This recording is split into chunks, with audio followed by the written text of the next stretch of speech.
So we, just spent the last couple minutes adjusting mic positions for our elderly backs.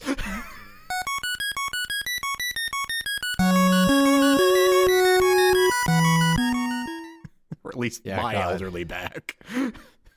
Yeah, if this is what my back feels like now, I can't imagine what it'll be when I'm actually elderly. Oh, Jesus Christ, dude! Don't even So today, I had like a thing, and I needed to put it in like a Ziploc bag, and then I just wanted to like remove the air from that Ziploc bag so that it would not have a bunch of air in it. So I put the thing in there, and then I zipped it up, and I inhaled in a little hole that I left myself in the Ziploc bag to remove the air. And pulled my neck. Yeah. That's the worst. This is the life that we lead at this stage. That's basically the same way that I got that one time I was injured when we did the podcast. Yep. With my neck, like that. Yeah. Yep. I know exactly how you feel. Oh my god. Just as soon as I did it, like today of all days, and I'm like, I'm pulling a Steven over here. What am I doing? Yeah. You're just like, oh, I'm gonna feel that for like a week. Yeah, it's gonna be oh, real that was bad. the wrong motion. Yeah. It's gonna be real bad. Yeah, but I'm never doing that again. Yeah, I say with all the confidence in the world. Shit. But hey, so what have you been up to? Oh my god. I mean, yeah, it's not the beginning of the year anymore, so there's like new things out. Yes. So I'm watching Severance, obviously. Yes. How is Severance? I mean, so I still haven't gotten into it, but it's so good. Yeah, all right. Yeah, it's so good. Okay, it's the best thing on television right now, for sure. Really? Okay. The best no thing question. Okay. Yeah, like season 1 was the best thing, and season 2 is continuing to be the best thing. Okay. I don't even really think there's competition. Jeez. Okay. So I'm failing as a human being by not. Mm-hmm. Okay. Yes, basically. Okay. Yeah. Well, I mean, it's okay. You're in good company. Some of my friends also have not watched it yet. Yeah. I mean, yeah. I am nothing if not useless. So okay. It's okay. We're all guilty of that to some degree. Yes. The Pit. The Pit. It's ER2. Okay. It's great, but it's done in the style of like 24, so it's like real time. Oh, okay. Interesting. Yeah, it's crazy. Obviously, they like dramatize things a little bit. There's lots of instant test results getting passed around, but it's brutal. It's great. This is a complete tangent, but considering that you were 90% raised in America, it's often very difficult to detect the Canadian that you are. But then you say drama. And I'm just like, oh, there it is. Okay. Yeah. It's buried down deep somewhere. It's hard for you to detect. It is amazing to me how quickly people detect it in me still down here. Like instant. They're just like, yeah. Oh, you're Canadian. Oh, that makes so much sense now. That's why you say about and boat and any O word weird. I never hear. I mean, the thing that like everybody I don't hears hear it either, obviously. Yeah, the thing that everybody hears is process for me. Like whenever they hear process, they're like, "Oh, you're Canadian." Yeah, that's because you like trained yourself. This is true. Where did you get drama from? Because I feel like that can't have come naturally. I have no idea. I don't know either. Because I didn't even realize I said it. Yeah, like I feel like you do that now, like in a way that maybe I don't know if you've been watching Canadian shows or something. But actually, no. That show alone. Oh, is it that Canadian? I've talked about before. They have a lot of Canadian contestants. Oh. So there's always usually it's one of like the late contestants, like who makes it a long time is Canadian. So I get a lot of Nova Scotia, Newfoundland, like real heavy. A lot of drama, a lot of lava. Yeah. And I've watched 11 seasons of that now. So I wouldn't be surprised. It's like Top Gear, and I say, you can say boot and stuff. Yeah, exactly. Wait, after you've watched all the seasons of Top Gear, you are legally able to use any Britishism related to cars that you want to. Yes. You can say petrol and nobody's allowed to say anything about it. Yeah. I'm a petrol head. Yeah, exactly. Going down the M20 or M10 or whatever. I'm already fucking it up. Probably. It's like, which one is actually a highway? Is it the M1? The M1. Yeah, that's exactly. a real You weren't highway. even close. Yeah, I wasn't even. I was orders of magnitude off. I'm going to keep my mouth shut here so I can keep my cred going. Jesus Christ. Yeah, the M1. Okay. All right. Come on. We'll get there. But anyway, okay, yes. So The Pit. The Pit. That's really good. It even has the main character in it, or like the pseudo main character is like the same actor that played the same character in ER. Okay, so it's like an ER real time remake ish. Yes, it's great. I Highly recommend that as well. Did you ever watch Reacher? No, I feel like you might have suggested that to me at one point, or at least mentioned it. Well, that one's out now with season 2 as well. But it's Reacher. It's just big tough guy goes through problems. Yeah, isn't that? I'm remembering this correctly, right? Jack Reacher is the character that they had Tom Cruise play at one point, like in a movie. Mm-hmm. Okay, yeah, and he was hilariously undersized for the part. So when they did the TV show, they got Mr. Massive. Yeah, like the literal fucking the thing from Fantastic Four without makeup. Yeah, but it's funny because in this season, there's a guy that's like a full head taller and wider than him. Well, yeah, I mean, how are you going to take out the giant guy with an even more bigger, gianter guy? Giant man fights a bigger giant man. Yeah. Did you ever watch Invincible? Yeah. So I know that season two or three. Now? Three. No, it's 3 now. Yeah, we finished season 2. So we just finished watching The Boys. And I saw that was coming up. All of it? Yeah, whatever the most recent season of The Boys was. What did you think of that season?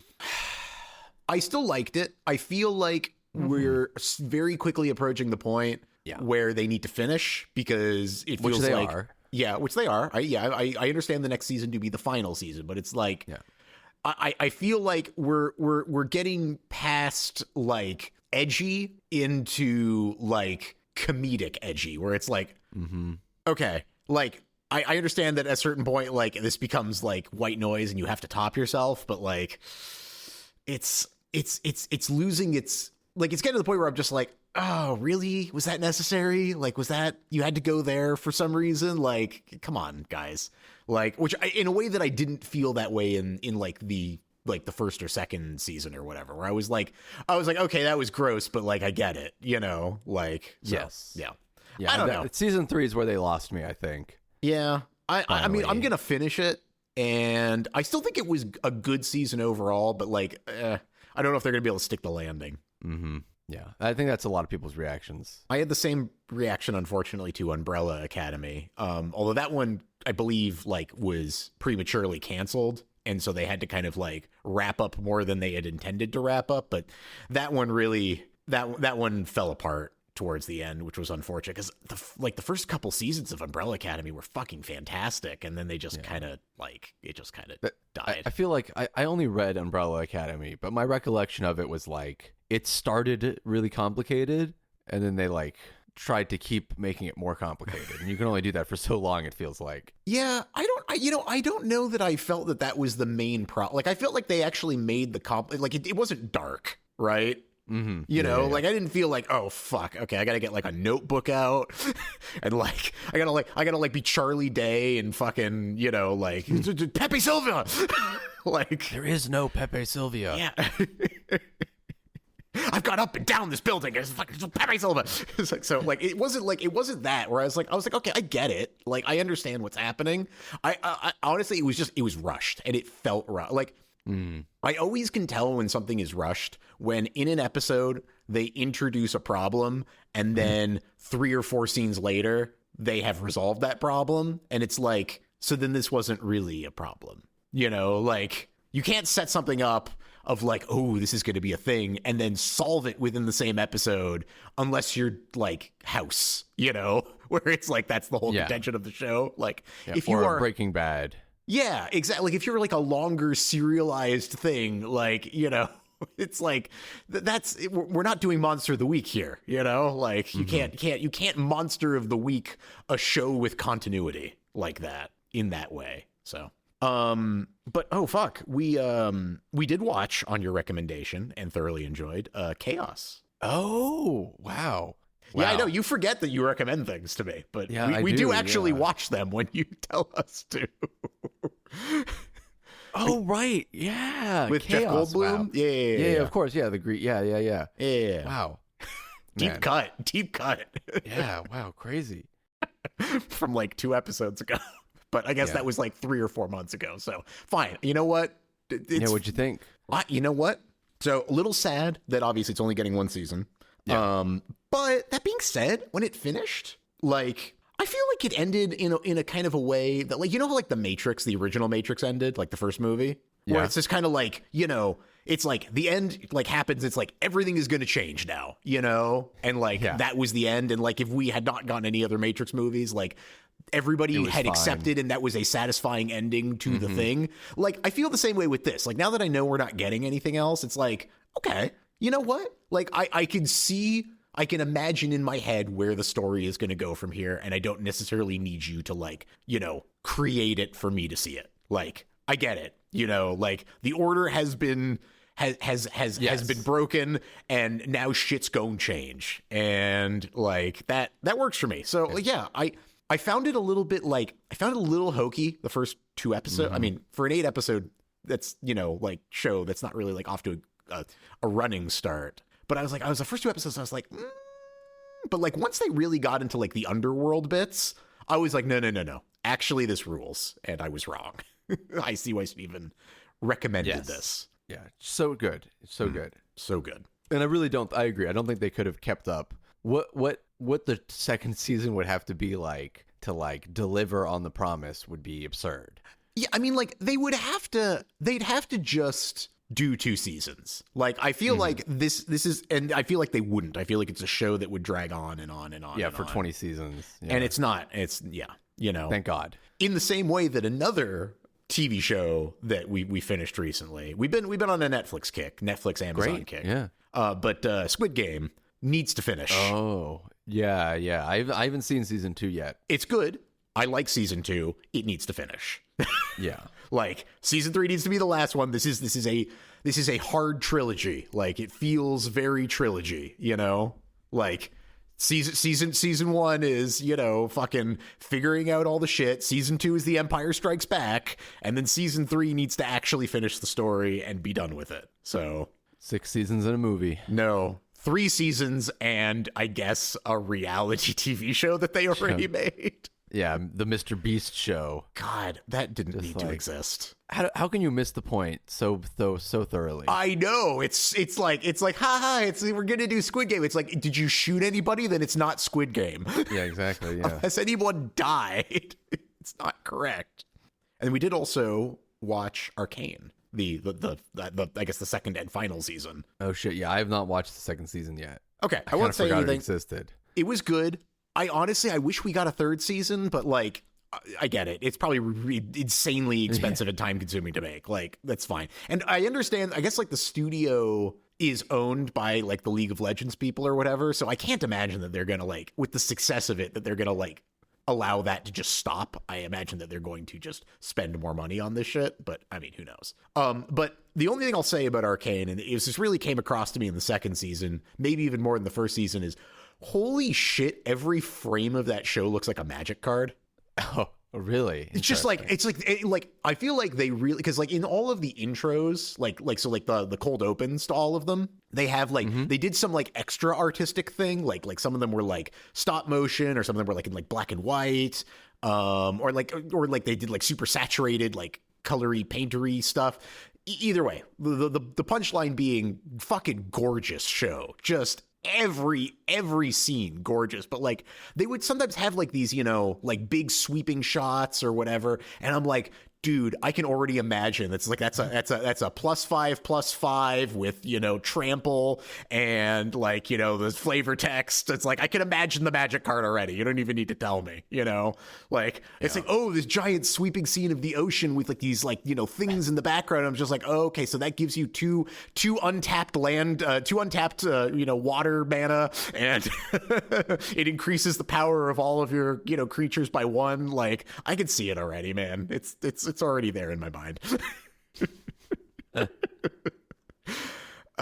you been playing Magic at all, or just it's just in my brain. You know, I know you've been playing Magic. I don't know if you've still been playing Magic. Yeah, definitely. Yeah. Oh, nice. I haven't bought any more cards or anything. Okay, you've tapped out there. I mean, I have like 2,000 or 3,000 cards now. Jesus fucking Christ. Okay, well, okay, you don't need any more then. You're good. I mean, I buy them in like boxes of 1,000 for like $20 or something. I mean, yeah, I guess that works. Yeah, and then I just put decks together. Interesting. Because I'm not buying a booster pack. That's no, a waste fuck of money. that. Fuck that. That's crazy. Yeah, absolutely not. That's buying into the fucking Magic Card Industrial Complex. Yeah, exactly. Yeah. Which is probably already going to be an early contender for title of this episode. What else? I have to ask on your behalf, because I got a show note here because I just finished listening to the the previous podcast.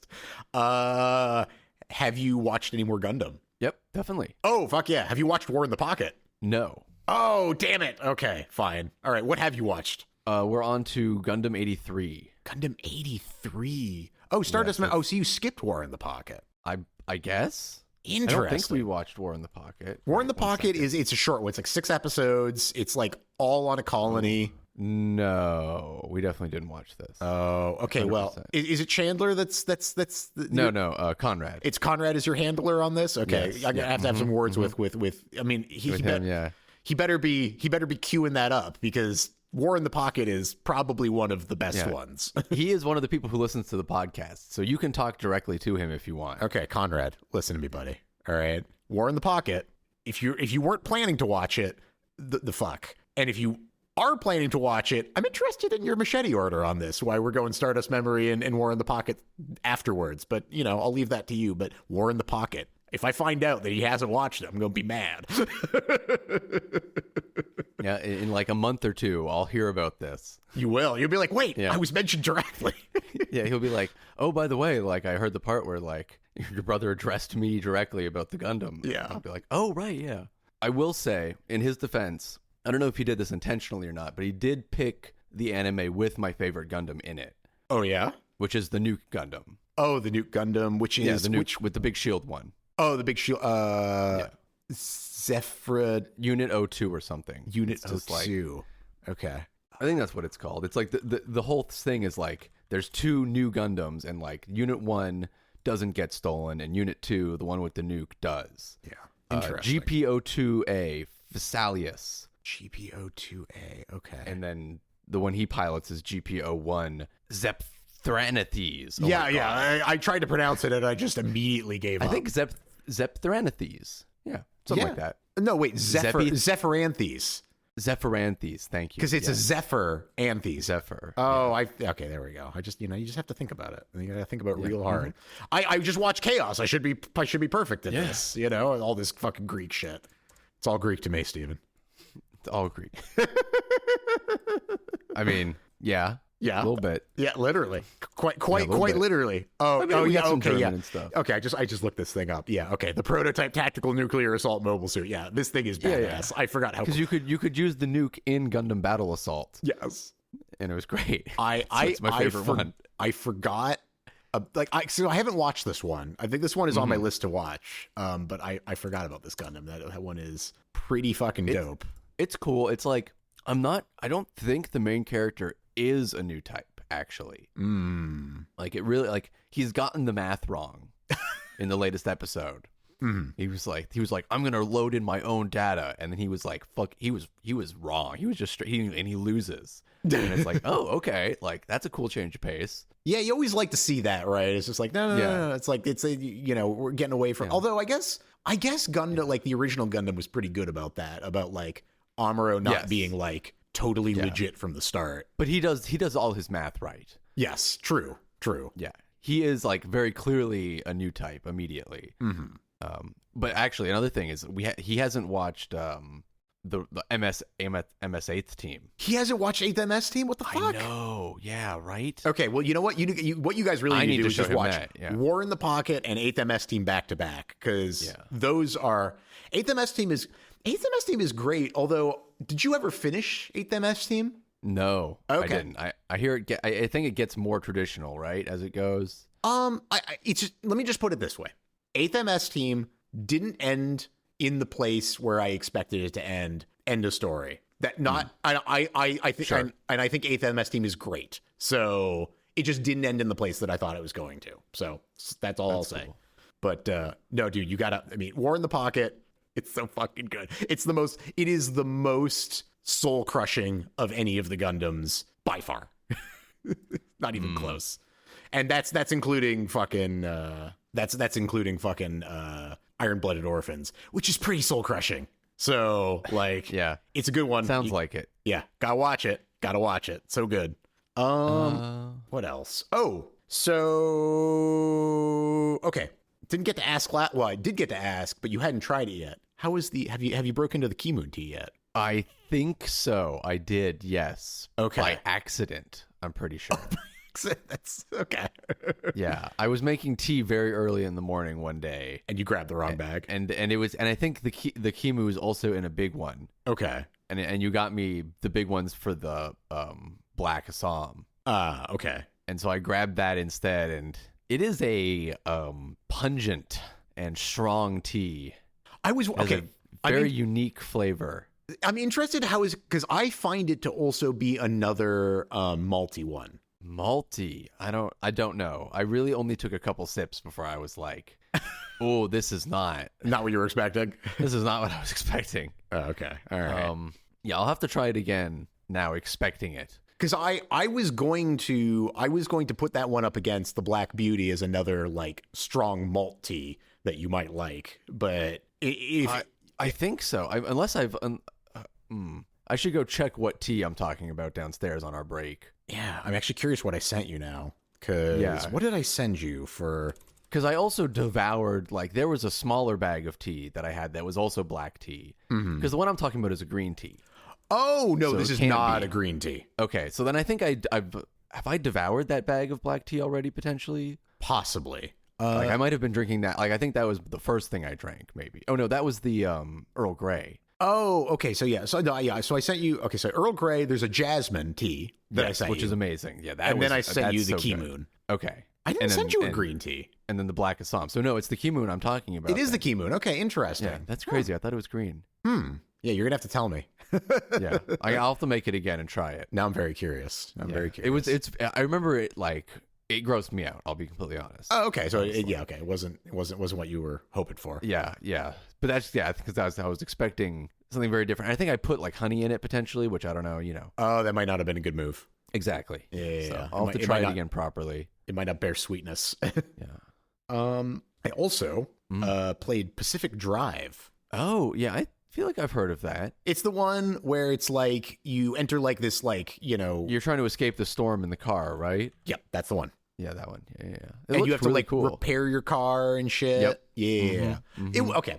So I will say about that game that game was like probably like a 9 out of 10 for like 90% of the game, and then like a 5 out of 10 for the last 10% of the game. That's not good. Yeah, it did this thing, right? So like, spoiler alert, but like at the end of the game, you get to the end, you get a little bit of dialogue, and then that's it. And then it just returns to the game with nothing really having been changed.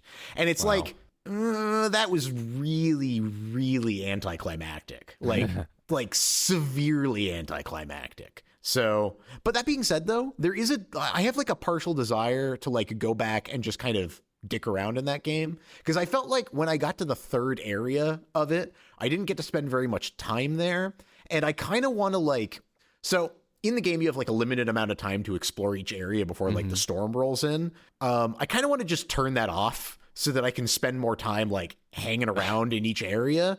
Sure. Because like I don't really like, now that I've beaten the game and it's over, like I'm much more interested in like upgrading my car and shit. Like I don't really like, because I didn't get very far in the upgrade tree, because it's like steel panels was good enough. That's all I needed. Like I didn't need to go any further than that to beat the game.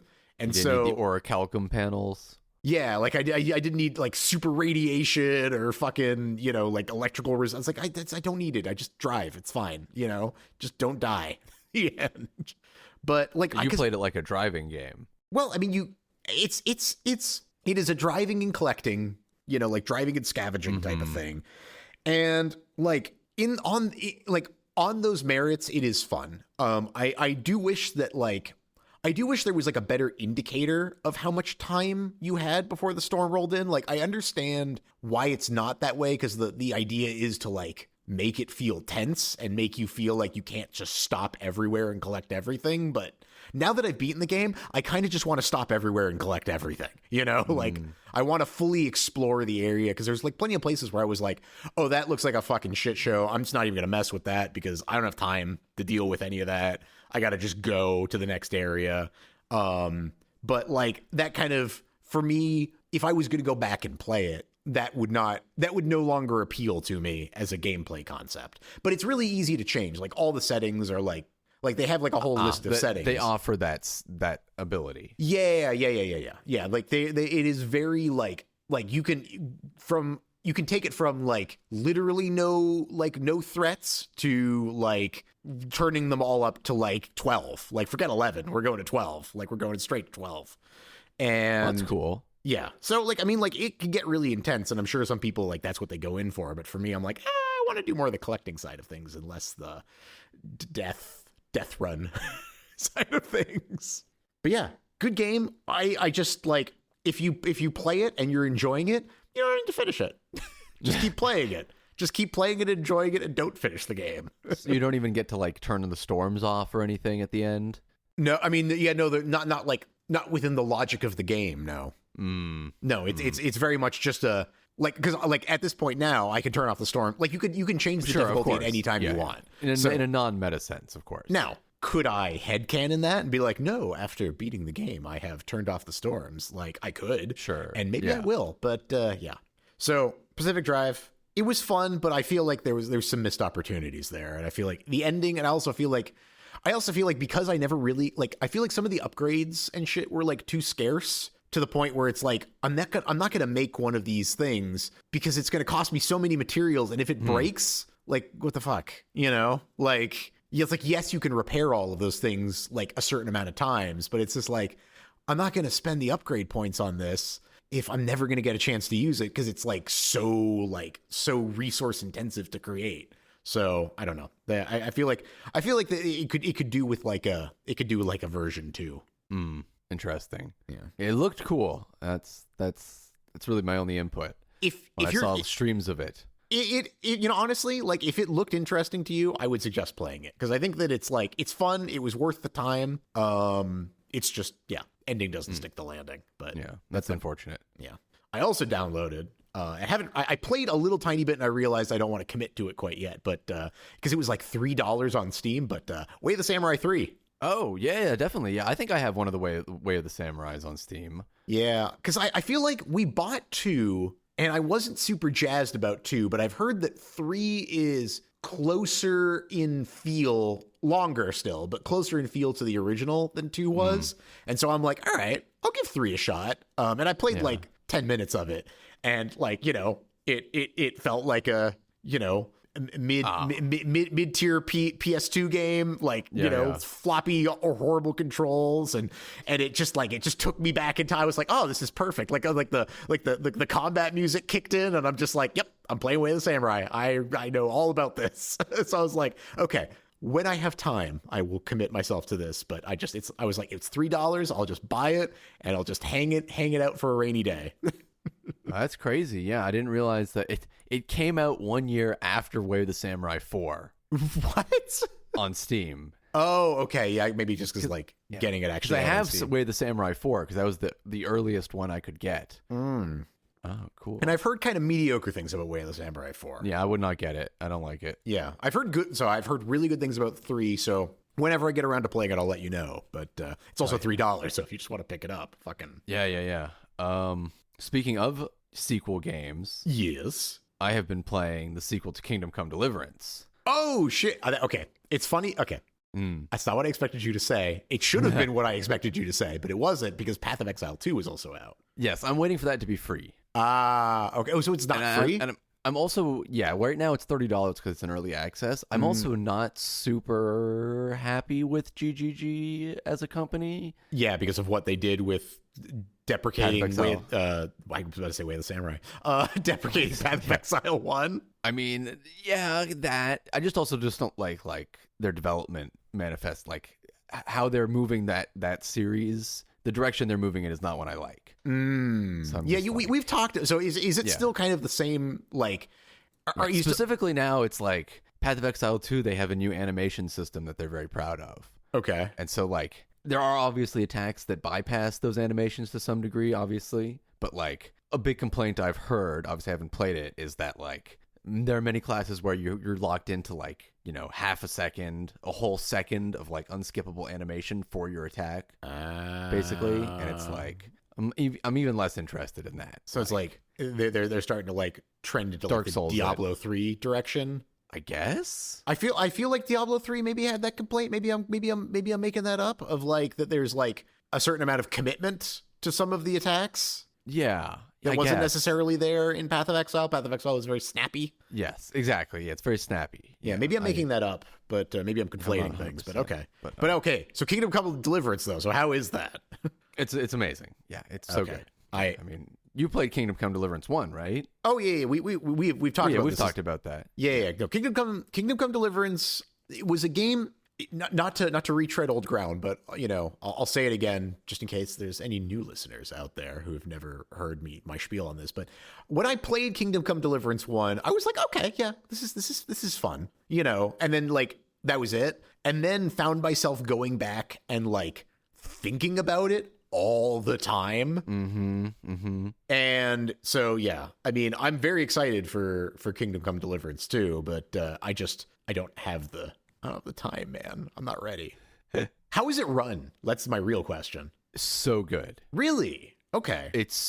I was so relieved. I didn't buy it day one because I was sick. And then on day two, I bought it because I was feeling better. Yep. And I was like, oh boy, it's like this chugged my computer years ago. Yeah. So I'm really worried now. Yeah.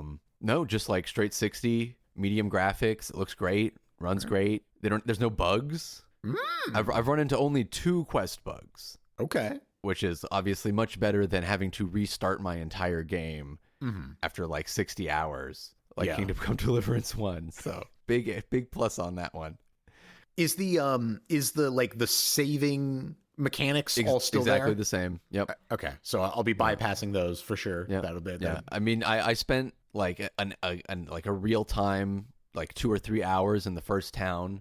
Like they force you to do alchemy as part of like the intro. Okay. And then I just spent some time. I made like hundreds of potions. Yeah. Because there's a perk that now lets you make like multiple potions with one like alchemy run basically. And so it's just like, you know, you can make 6 savior schnapps at a time. Yeah. So it's trivial. Yeah. So I guess my thing that I'll say for that is, yeah, I totally did that.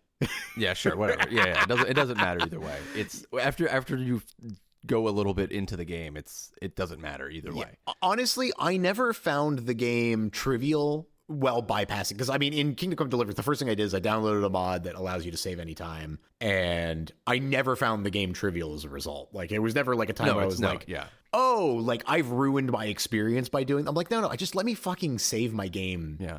Guys, all right. Just this morning, I was like, the first thing I did when I started the day was like, I'm gonna go hit a bandit camp. Yeah. You know, just do a quick little run. Yep. You know, I've done those a bunch of times before. I'm confident. I'm not gonna save. I'm not gonna drink any like buff potions or anything. I'm just gonna go in. Yep. And it's like, they almost took me out. It was just like, I walked up and it was just like 5 guys in plate armor with maces. And I was just like, oh.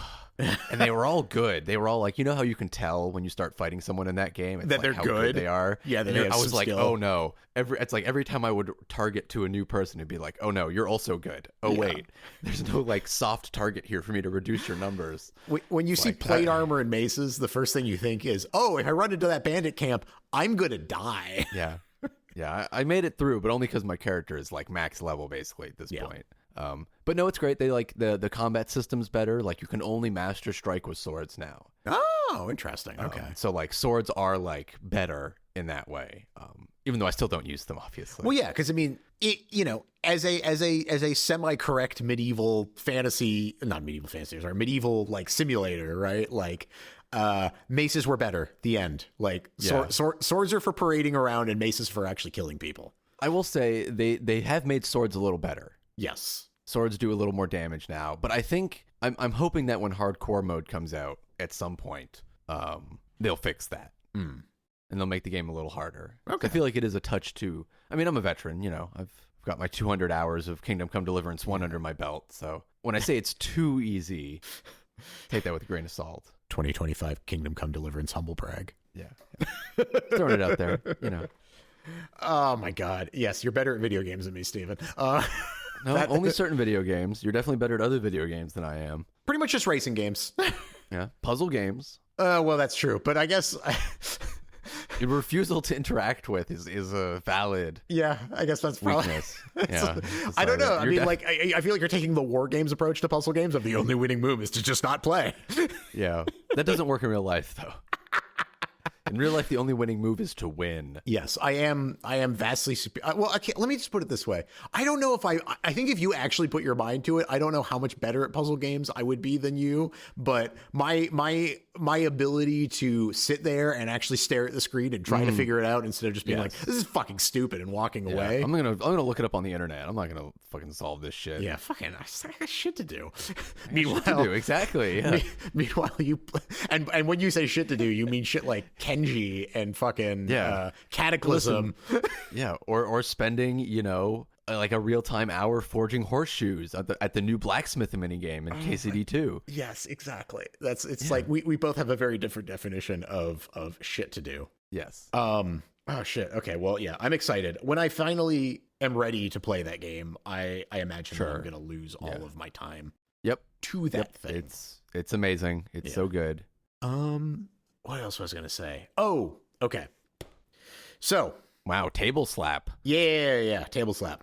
It was actually technically it was my armrest, but we'll take it. We'll take it. You need to inform me, Steven. Oh, when a song requires a music video. Oh, which song? So I went back and watched the music video for When I Was Done Dying. Yes. Okay. Yeah, you did that finally. Yeah, I was waiting for you to do that. Yeah. You need to. It does require a music video. You need to tell me when it requires a music video. There's actually been a couple of those actually then.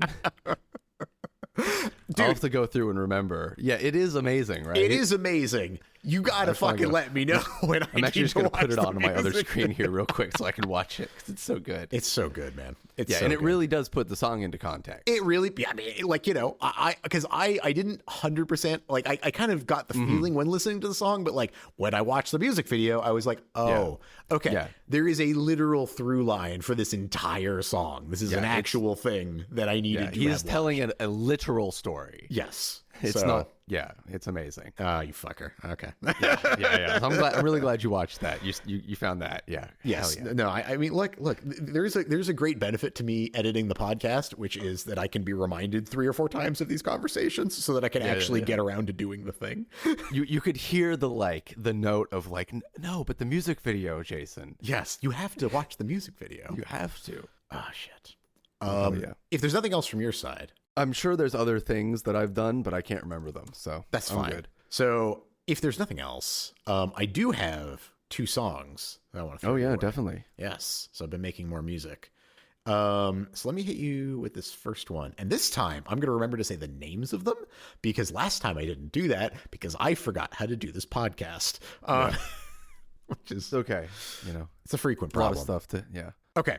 So this first one is called Neon City. And before you listen to it, first of all, so we talked last time, which you won't remember, but I'll remind you, I made a track last time called Snow Day, where I was trying to do that thing where like the main like melody of the song like shifts based on like the next instrument coming in, and I don't feel like I fully achieved the effect that I was trying to achieve, so I went whole hog on this one. I went all in, and so this one's called Neon City, and if you hit let me know when you hit play. I'm hitting play. So if you listen to the riff at the beginning, when the drums come in, you should hear it shift. Yes, I do hear that. Okay.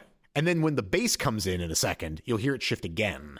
I believe you. Okay. The bass coming in is maybe a little bit less strong as the drums coming in, but it's like I believe you that it changed, but I feel like the bass covers the change a little bit. Well, I mean, all that the bass is doing is just when it comes in, it just makes it because the riff has not changed at all, like from the beginning. Like nothing is actually shifted, but when the drums come in, because they come in at a different place than the riff started at the beginning of the song, your ear hears it as like, oh, it's different now, even though nothing has changed.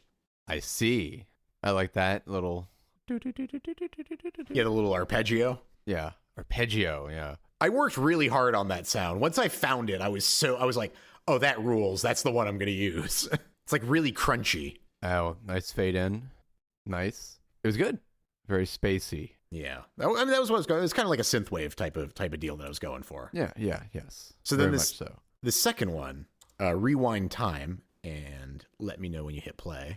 Alrighty, hitting play now. Alrighty. So this one, I was messing around. I have that plugin that I've had for a while, like where it's like an AI vocalist. And they had recently made an update. I say recently, it was like 6 months ago or something, maybe longer, where they had an update where you could sing and then have it replace your vocals with the AI vocalist with like all of your like pitch and dynamic inflection stuff. Yeah, you showed me that, I think. Okay, I did that on this, and I think it's pretty fucking impressive, like how it turned out. I was really happy with it. Also using a little bit of trance rolling bass in here. That's crazy. Right? AI. So it's just me in a female vocalist pitched up 1 octave. But like all of my like tonality and all that stuff was preserved. Like I mean, I also process the shit out of these and they're auto-tuned and stuff, but like, I think it sounds pretty fucking good. Yeah, no, it's cool sounding. And actually the first like that part is actually literally just me with like a vocoder on me. I like the drums too. Duh, duh, duh. Dun, dun, dun. Yeah, I have there's a new plugin that came out called Snapback where you can add a little bit of like whip to the early part of the drums, and I've abused the shit out of that on this, and I think it sounds fucking great. That's hilarious. Cool. Yeah, I like. Yeah, it's a very cool effect. Mm-hmm. Almost screamy. Yeah, there was like I can't remember. I have this one like vocal plugin that basically like it's got a number of different like vocoder type effects. Like one of them is a literal vocoder, and then there's a couple of ones that are like vocoder like ish in that they like somehow make your vocal mangled in some way. And I just used the shit ton out of that on this. I actually like for the part where it's like the like the humming part or whatever. There was like it was running 3 different vocal effects that I had kind of like going in and out like with like a sine wave. So like one would come in, one would draw back, and the other one would come in, and the other one would come in, and like so you kind of have like this like melding and blending of the vocals, which I thought sounded neat. And so like I'm trying to like incorporate more vocal shit into my stuff because like I don't, and I'm trying to like get around to actually doing that. Yes. Well, I mean, you're in the right time. You're in the future, so it's okay. It's true. This is the future. I mean, like fucking. Yeah, you can just generate a new voice. Yeah, Synthesizer V is fucking insane. Like with what it can do. Like it's just so bananas. Like that I could just like I'm like okay, I sing, and then I'm like okay, now I want this person to sing that instead of me, and it just does it, and I'm just like, well, that's great. That saves me a lot of time. Because the one thing that I didn't like before they incorporated that, the one thing that was annoying is like you had to like draw in all of the notes and all of the like whatever. Oh, wow. Yeah, like you had to draw in all the notes. You had to write down all of the lyrics for everything. Now it figures out the lyrics. And to be fair, when I recorded it, like the inflections and all that were wrong in a couple places, but all I had to do was like just go in and change like the phonemes, right? Like so like the syllables that like she was singing, and then it was fine. Like I changed like 4 things and pitched it up and then threw some vocal effects on it. And like what would have normally been like several hours of work was like 10-15 minutes of work. Nice. Well, Yeah. There you go. Yeah. The future. Encourages me to use more of that shit. But all right, shall we jump into some music? Yes, then let us jump in. All right, excellent. Let's talk these albums. Okay, Let's do it. you did a mixtape, so I am Yes. gonna leave the why did you recommend each of these to when we're actually doing, Of course. because that's just ridiculous to try to do all at once. But Yes. I recommended 2 albums. I recommended, I think, the possibly loudest album of all time, Gray Data Yeah. by 5 Star Hotel. Which actually, you know what? I'm going to turn my volume down right now before I forget. Because otherwise I'm going to What are you talking about? It's not so loud. Turn that down right now. What'd you say, Sonny? Yeah, exactly. And then I also recommended another actually relatively loud album. Yes, both of your albums were loud. Slow Forever by the American black metal duo Cobalt. So, okay, so we talked about it on the last podcast, but okay, so Grey Data, honestly, like I listened to this album mostly as a joke because I was like, okay, whatever, I'll listen to this like ridiculous, super loud album. And then I found that I was actually enamored with the production on this, that I was just like, oh, actually, yes, this is extremely loud, but also fucking brilliant. So yeah, it's chock full of ideas. Chock full of ideas. And then Slow Forever, I have had this on my list, I think basically since the beginning of the podcast, like 5 years ago. Okay. So I will say, and we'll get whenever we talk about it, whichever order we decide to talk about it in, but like I on listening to this again, I don't know that I like it as much as I liked it 5 years ago, except for the first track, which I still like as much as I liked 5 years ago, if not more. But that being said, you know, I will admit that, you know, I did put an hour and 23 minute album on there where after listening, I was like, oh shit, I don't actually like this as much as I used to like it. I still like it a lot, but I'm like, ooh, no. So if it makes you feel any better, I feel like I do that with every album I recommend. So you're like putting out there, you're like, oh wait, yes. Yeah, you also recommend shit from like 20 years ago. It's just whenever I'm judging, it's like the difference between listening casually and like trying to critically listen to something. Yeah. You're just like, oh, yeah, this is like okay, actually, but it's not like amazing. Yes. Anyway, yeah. So we're going to do the mixtape last. That's unequivocal. Yes. Not even a question. But in what order do you wish to do things? Let's do Slow Forever first. Wow. Okay. That wasn't the order that I expected, but here we go. All right. Slow Forever first. Let's do it. Yeah. Okay. Yeah, it wasn't a waste of time on your part. I really liked it. Oh, hell yeah. All right. Excellent. Yeah. I mean, it starts strong. Yep. Weirdly enough, I feel like there's like a trend of like the animal songs are the best songs on this album to a certain extent. You know what? True. I was noticing it. I was listening to it multiple. It's like, man, like all of these like animal songs, these are the ones that are great. I don't know if you've just like managed to trick me into liking this style of singing. Oh no, you like black metal. You like black metal because black metal is very abrasive in a way that death metal is not. Yeah, I actually felt like in some ways these two albums you recommended were very similar. You know, unintentionally, yes. Yeah. Obviously, the second album you recommended, 5-Star Hotel, whatever, is a little more energetic. Yeah, but this is still like a very punchy album. Mm-hmm. And I feel like does a thing in black metal that I only have really heard on this album. Oh, well, yeah. It's just like there's no follow up to that. It's just like, I think it's because this is a blackened sludge metal album. Which, I mean, yeah, you know, metal genres are stupid. Like, let's just get that out of the way. But I do know what you mean by that. Okay, it comes across right. Like, this is not like traditional black metal in that it's like, you know, very like tremolo picked, high strings. This is like, it's muddy, man. Like, this is in the mire, you know? Yeah, it's got some funk to it. Oh, it's got some funk to it. And like, this is basically like one guy other than the singer. Really? Yeah. I did not know that. Because it's a black metal duo. The original singer for Cobalt quit. It's a duo? Yes. Oh my God. So the original singer for Cobalt quit. And this is the new singer, but like, basically it was like a dude. So, okay, this started as a black metal, like a single black metal project. It was a guy just doing everything. And then he got this other guy who is just an amazing multi-instrumentalist to like help him. And he did everything basically for like, you know, like their albums. And then the original guy quit and was like, you can continue making this if you want. And so he does like the guitar, the drums, everything except for the singing. And then he just found a new singer and was like, I'll just keep doing Cobalt then. That's great. Yeah. Wow. Yeah. I guess, yeah, you can't do both of them do vocals? No, just the one guy. Oh, it is just the one guy. Interesting. Yeah. Because there are some parts where there's two vocalists, it sounds like. I think he's just overdubbing it. Of course. Yeah. But Interesting. dude, no, I just like the very beginning of Hunt the Buffalo though, dude. Like I like the Yes, fucking the first like minute or whatever. so it's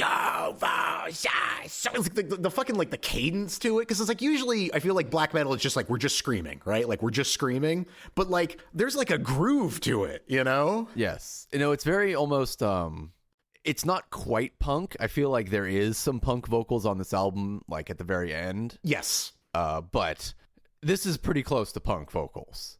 Like even really, during the, like, really the black metal hardcore part. punk vocals. Yes. Also, hardcore. That's a good word for it. It hurts to headbang. My neck. Oh my god! Yeah, from don't earlier, headbang. I got too into it. And I was like, ow, ow. Okay, I have to stop.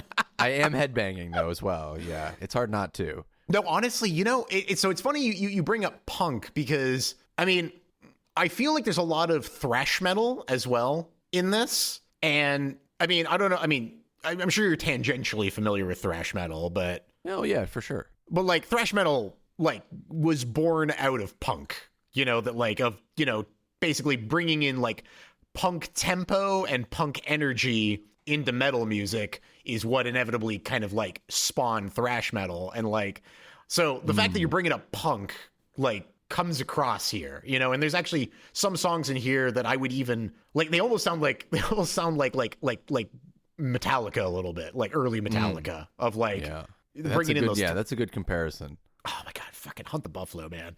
Like 5:30. Oh, I'm not that far yet, but let me listen. Oh yeah, yeah, and then just like the scream. Oh, dude, this, by the way, did not realize, but it's actually a double album. Double. Yeah, so I think Elephant Graveyard is the start of the second album. Oh, interesting. Yeah, okay. Didn't realize. I mean, it is a pretty long album. It's long as fuck. It's an hour and 23 minutes. And I would have stopped at Coldbreaker if Elephant Graveyard wasn't so fucking good, but we'll get to that. Because as you mentioned, it's an Animal song, so it's going to be a good one. Yes. Yeah, it's one of the better ones, yeah. But yeah, I mean, like the drumming on this is fucking crazy. Like the singing on this is fucking crazy. I feel like the riffs on this are just nuts. Like when I first heard Hunt the Buffalo, I was like, oh, this is a thing that I didn't know that I was looking for, and I am now wish there was more of. Yes, I love Hunt the Buffalo. It's very good. I do feel like the start and middle back half of it, like the first 2 minutes, 3 minutes, and then like okay. I don't like the end of the song as much. I guess that's what I'm trying to say. It almost feels like a different song. Yeah, it feels like they just kind of do like a different thing for 2 minutes and then the song ends. Yeah. But that's my only criticism there. It's funny too, because like, so when I listened to this album for the first time, I listened to it as like a continuous hour and 23 minute like single thing on YouTube. Oh, yes. And I didn't realize that Hunt the Buffalo keeps going. I thought that part was the start to Animal Law. Oh, that's funny. I mean, that kind of makes, I mean, to be fair, I mean, that's kind of the way you're supposed to listen to this album, I would assume. It feels that way. This feels like an album that you kind of are intended to get lost in. Yes, which is very easy. It is. Yeah, I found it difficult. Like, I say I didn't like this album as much as I feel like I liked it when I initially listened to it. I that might not be necessarily true. I think it's just like when I'm paying attention to it, like I have a different experience with it than I do when I'm just like putting it on. Because when I would like I'd be working on spreadsheets or shit at work, and I'd put this album on, and I'd look down, and I'd be at Siege, and I'm like, it's been an hour and 20. How did I get here? In a lot of ways, each song sounds not the same, but like similar. Yeah. And they're just interrupted by like specific unique bits of each song. Yeah. And I feel that's really the main show. And I feel like for me, Hunt the Buffalo has the most of those where I'm like paying attention. And then Ruiner does have some good bits. I mean, I was about to say like I'm listening to Ruiner right now. Okay, let me get to Ruiner because I was still on Animal Law, but yeah, I mean, Ruiner. It's just like just like Ruiner. It's like oh god. I gotta stop like drumming on myself. Like I've been doing that in the past couple podcasts, and it's been like a really annoying so sorry everybody for like my drumming on my leg constantly, because it definitely gets picked up by the mic and it's definitely really annoying. My bad. Okay, I tried to edit it out to no success. All right, I tried everything. It didn't work. Yeah, you gotta just like But dude, oh my God. Yeah, you can't headbang either. That's terrible. Fucking beginning of Ruiner though, like the drumming, like right at around like 30 seconds. Yeah, I was about to say, yeah, 30, yeah. Dude, it's just No, all Ruiner's of the... great. And then at 4 minutes, when he just starts screaming Ruiner. Yes. Fucking love that. Ruiner. And this one I feel like does end strongly as well. I mean, yeah, like honestly, if you cut Hunt the Buffalo off at the same time Ruiner cuts off, then this ends the same exactly. way. Yeah. They just want to like do more in each song. And that's, you know, this was also described as progressive, I think. Okay. To some degree. So, you know how progressive tends to get. Yeah, I think black metal in general tends to... That's true. Just go on, which is, you know, like, black metal is vibes music. So I get that. Like, honestly, like, sometimes when I'm, like, so, like, I have a looping pedal, right? And sometimes, like, I'll just, like, set myself up, like, a little, like, black metal, like, riff and like play through it and like, you know, just like you know, I'll lay down like a bass line, I'll lay down some chords, I'll lay down like, you know, like a lead line, and I'll just play drums, and I'll just play drums for like fucking 45 minutes. You know, like just fucking black metaling out. So I can see how you could just kind of get lost in the sauce while playing black metal. Out. That's great. Yeah, no, for sure. Yeah.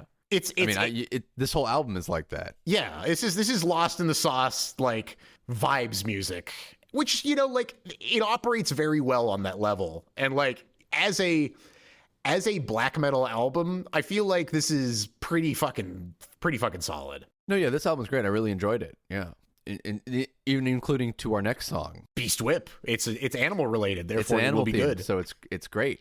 I feel like the first 4 tracks of these are very solid. This sounds very similar to Animal Law, this like intro part, this first minute or so. And then at like minute 20. I feel like they've done that in a couple places too. Like there's some, I can't remember exactly where it was, but like, is it maybe, it's Breath. The end of Cold Breaker is the same as Breath. I think that was one of them. Oh, interesting. Yeah, 120 at Beast Whip. Yeah, that transition. Oh, and that 2 minutes. Yep. Yeah. And then he just goes fucking nuts. Yeah, and then the song just is chaos for the rest of the song, basically. It's great. They're just going hard. Yeah. Up until like 6 minutes. Yeah. No, look, he found a good vocalist for this album. Yes, he did. And he's blending it well, because like, I mean, like if you really listen to him, like in isolation, he probably sounds ridiculous. Oh, yeah. But like in the context of this album, chef's kiss. So good.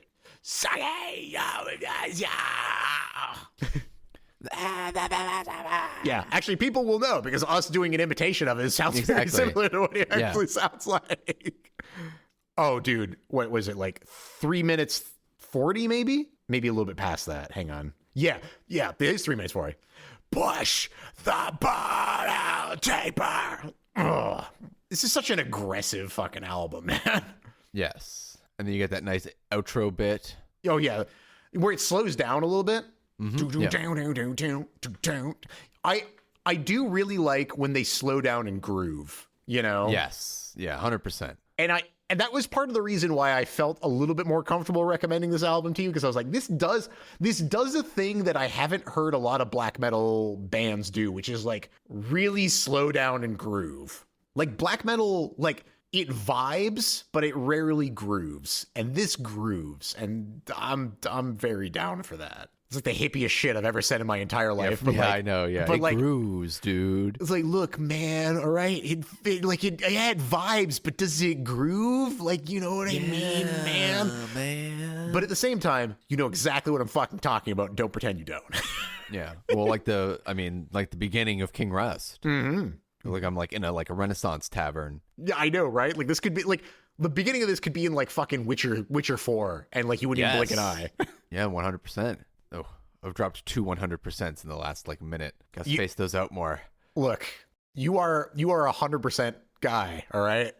I am 100% guy. It's what you say. That is your catchphrase. Yeah, 100%. I'm not sure what my catchphrase is, but I'm sure that it's transcendent is definitely in contention. Oh, yeah. I say that one a lot. And, you know, maybe fucking immaculate. Like, I've said that a fair bit. You know, there's catchphrases. You'll know when you say it. it becomes very apparent when you have listened to our podcast many times over, the shit that we, you know, just to kind of tangent for a moment, like, it is very painful sometimes to really find out, like, what you sound like. Because it's like, you know, when you and I are talking, it's just like it's a vibe, man. Like, we're just talking. Yeah, no, it's just off the cuff. And then when I listen to it, I'm like, man, we are tropey as all shit. Like, there's like, if we ever got popular, there could be a whole TV tropes page of shit that we do. Yeah. Oh, yeah. You know, people like their routines. They do.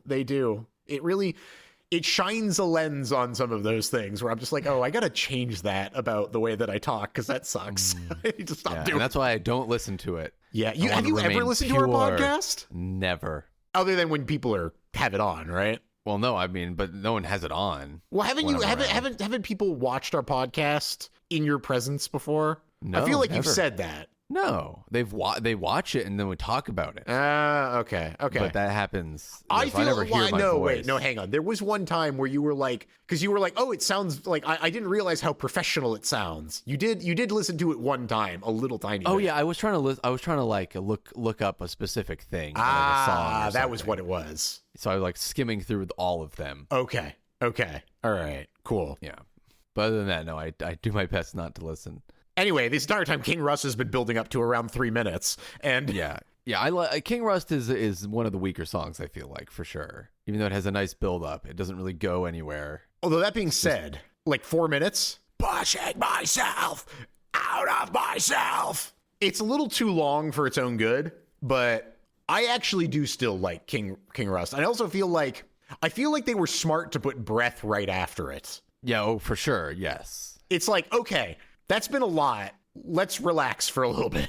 Yeah, because then Coldbreaker like kicks it right back with the fucking bass line.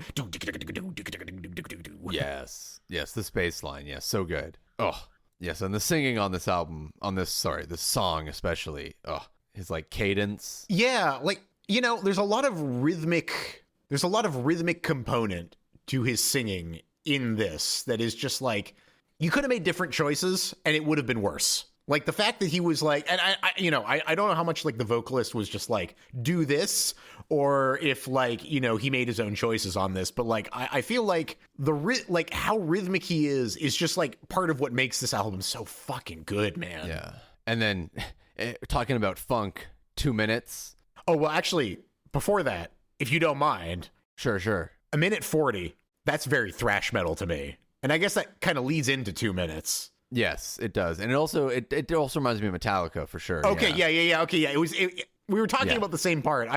It starts kind of at 1:40, and then you started a little earlier, yeah. And then 2 minutes, it really gets like thrash metal Metallica, like kicks off. Yeah, this is Metallica, 100%. I didn't realize that listening to it, but like, oh my god, yeah, yeah, baby burn. Oh, and then like that 2 minutes, 2:24. When it kicks back into like the kind of like very like sludgy black metal, you know, with like the drum like hit, like I gotta listen to that again for a second. It's like, like 2 minutes 20 into 2:24. It like totally switches, you know, it's like it's thrash metal, then boom, vibey ass black metal. Like, oh dude, fuck off. Okay. You know what? I'm not giving this album enough credit. I was worried because I was like, oh, have I recommended an album to Steven that he's just going to tear it to pieces? No, it's just when you have an album that's an hour, 23 minutes, not all of it is going to be as good as the rest of it. Oh, God. I love at 2:40, like his singing there. It's always God. Like it just. Yes. Oh, dude, it's such like. It's very Emma Surs. Yeah. Dude, it's such a vibe, man. I'm going to say that a lot for this album. So just bear with me, everyone. I'm going to say it's such a vibe a lot of times, and we're just all going to have to deal with it together, okay? I don't even remember what part I was talking about anymore. Oh, Coldbreaker is so good. Okay, It is, yeah. You know what this reminds me actually quite a lot of? And I don't remember if you even remember this, but Eros Antaros by Oathbreaker. It was one of the early albums we listened to, and it was like a very like punk rock black metal album. Interesting. Yeah. I don't know if I remember that. I came to this album from that album, So it's not surprising that this has a similar vibe to it, because it was like a related recommendation or something. But That makes sense. this is just like a longer version of that album in some ways. But again, different vibe here, because Eros Anteros was very punk rock, very Almasaurs, whereas this is much more like combining like Mastodon and like Cult of Luna into black metal instead of combining, like the Shins. Yeah, this is the kind of thing that I would like describe as like in a twisted sense of my like metal experience. This is almost like heavy metal. Like it's much closer to Metallica to me than anything else, even though obviously it's not that. It's so funny because it's like, knowing what heavy metal actually sounds like, yeah, but I don't listen to heavy metal ever. So neither do I. Like heavy metal is like Led Zeppelin and Deep Purple. Exactly. It's just like nowhere close. Maybe where like what this is very like much more similar to is like doom metal. Sure. Yeah, yeah. It's not actually like those things. Like obviously. Black Sabbath.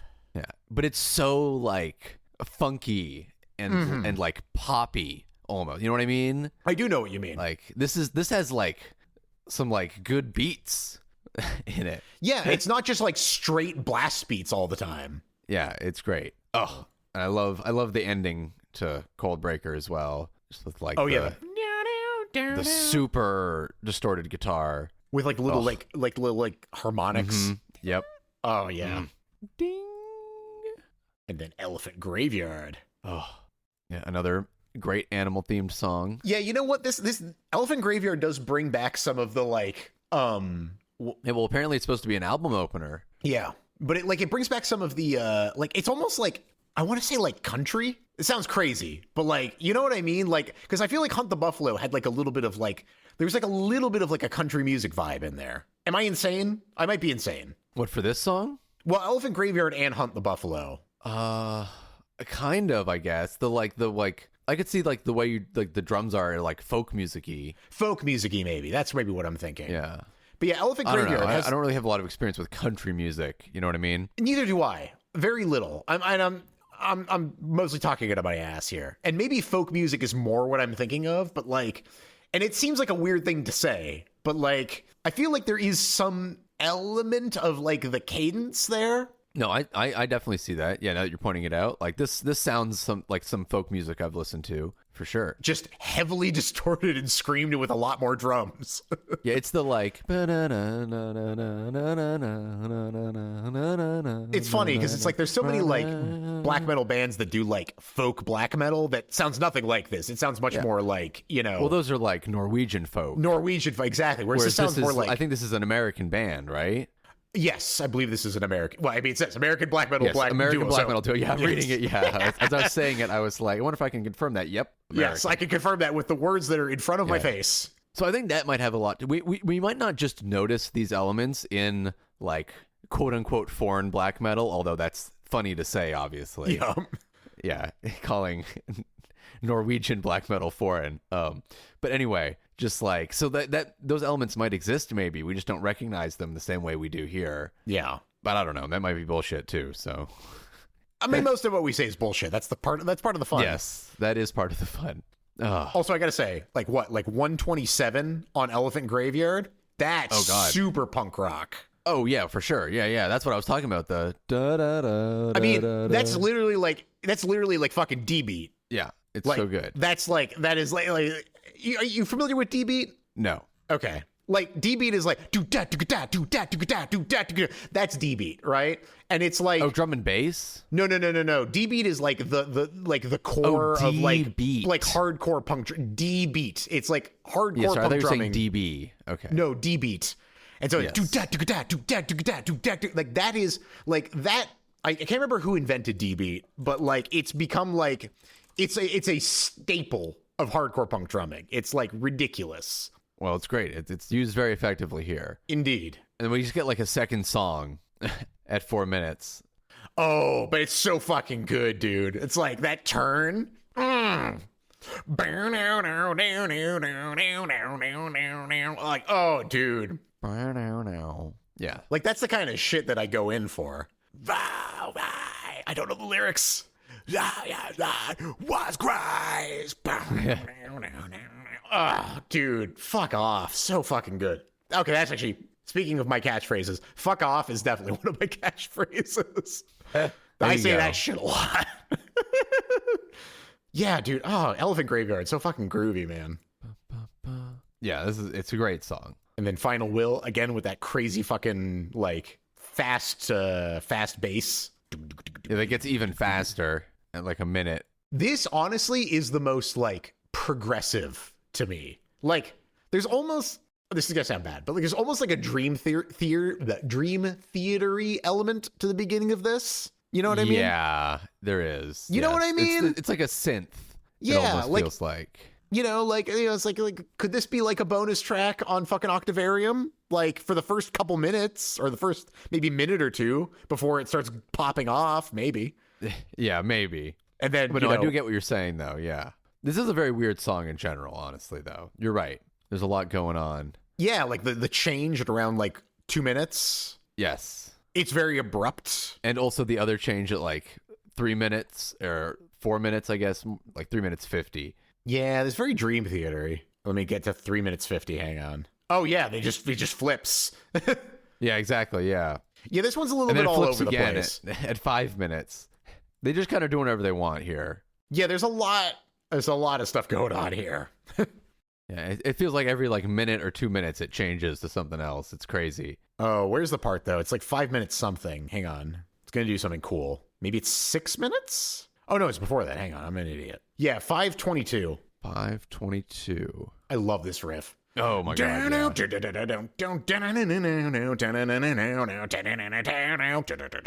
Such a fucking good riff, dude. Honestly, like, I feel like, yeah, Final Will is like 10 really good riffs that should have been like 5 songs. Yeah, I think maybe they just like, this is their Final Will and Testament, all the, like their favorite riffs that they couldn't fit in anywhere else. They're just like, it's all in here now. Just take them all. 7:10 is a really nice like solo though. Yes, and that lasts up to 8 minutes where the song changed, well, a little past 8 minutes, like 8:30.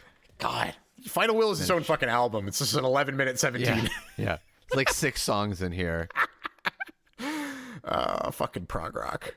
I do like the ending to this one though. Where do you call the ending? Like 10:30. 10:30. Okay, yeah, because it's like I feel like it ends like 7 times. Yeah. That final like riff. So much drums. Yes, it's so good. Yeah, that song is a lot. It is a lot. Yeah, it's good. I prefer that to King Rust. I think in some ways though. It is the better long track out of the two of them.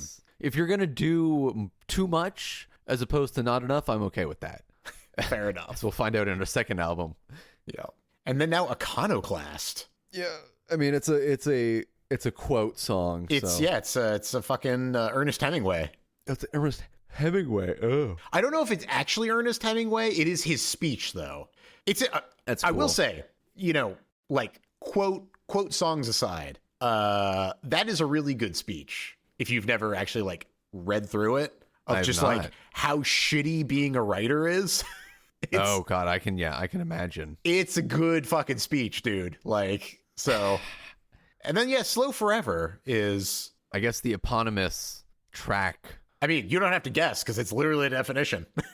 Yeah, it's just like I'm always intrigued by why certain songs get the like, this is the track for the album. I have to guess. I mean, if it's anything like What Happened to Me when I did my black metal album, they probably wrote this first. Ah. See, that makes a lot of sense, actually, because it's never the best song on the album, right? Feels like. It's never the best song. It's like you write it first, you're like, I really like this, but then you find like expansions to the ideas you've had, and you write better songs, but you're like, but I already fucking wrote the lyrics. This is the song. This is Slow Forever. Yeah, this is the thing that I made this for. Yeah, that's crazy. This is and honestly... That makes a lot of sense, actually. It's funny, like, I guess, what is it? Starting at like 138. This is kind of like Black Album mediocre Metallica for me. Like when Metallica started like getting bad. Yeah, or bad Opeth. Or bad Opeth. Reminds me of that too. Yeah.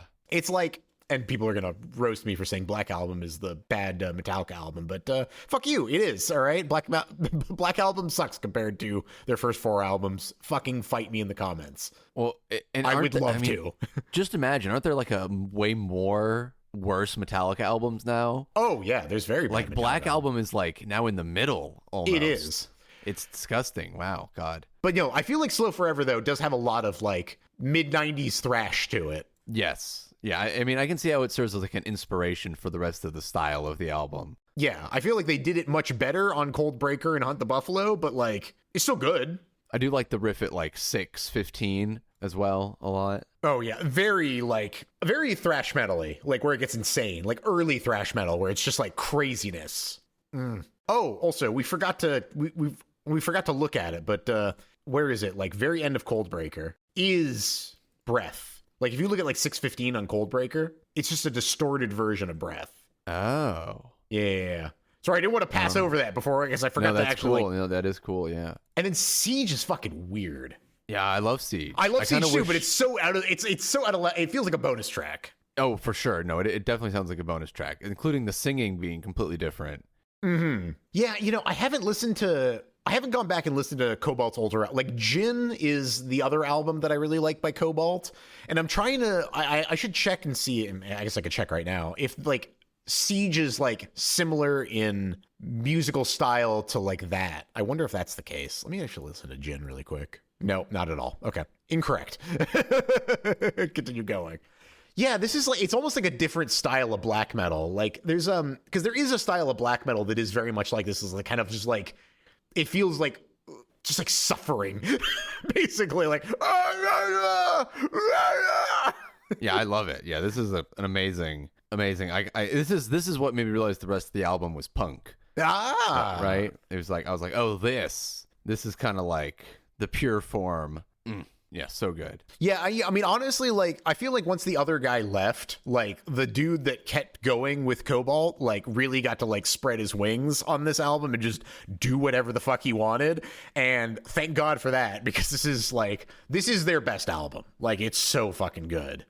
Yeah, this song. Oh, Oh, and the, like, fucking, like, the clean singing at, like, 2:30. Oh, yeah, so good. Should listen to more punk albums, clearly. Yeah, I don't really listen to punk. And I feel like I don't have a good handle on punk. Because I feel like every time I try to listen to like old punk, it's like, it's so tame in comparison to like the current world that it's difficult for me to get into. Because it's like, I am sure this was hard then, but it's not now, Yeah, I mean, once you're being exposed to more kinds of music, right? Yeah. So, you liked it. Yeah. Excellent. Fucking. It was great. I always like when I get a metal album, man. And this one's been on the list for a while because I was like, ooh, hour 23 minutes. That's a long album.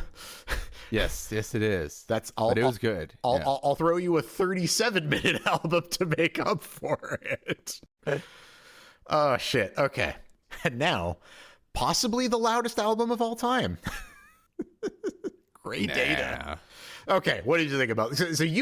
So on the last podcast, I let you listen to like a couple seconds of this, and you were terrified. So now that you have listened to the duration, It's great. I love it. Fuck yeah! I knew you would.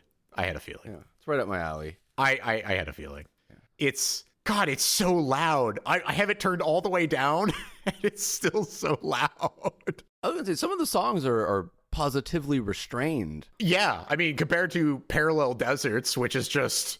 Yeah, Parallel Deserts is great. Oh, dude. It's so maximalist. Okay, so here's what I got to say about this.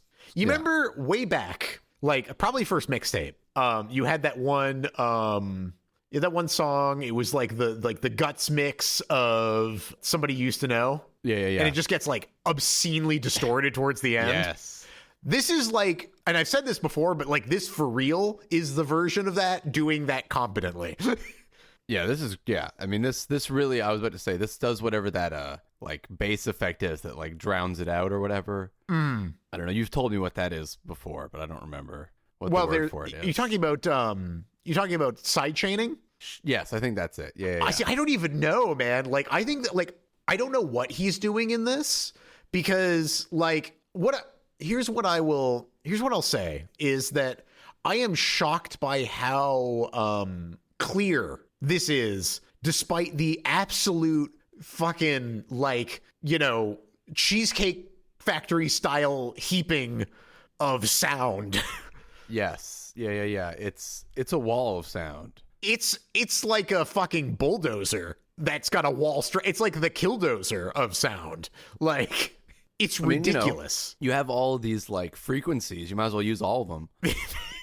He used all of them. But like this, like, okay. So yes. So to talk about the songs though. Yes. Very like Melt Banana. Yep. Very Melt Banana. But yes, the like the sounds at the start of Parallel Deserts, those like high pitched, like, I don't know what you call them, bells. And it's like what, like 3 minutes 39 when the really high pitched shit comes in. Yes. Yeah. And your ears are being bled. Yeah, it's like, oh my God, dude.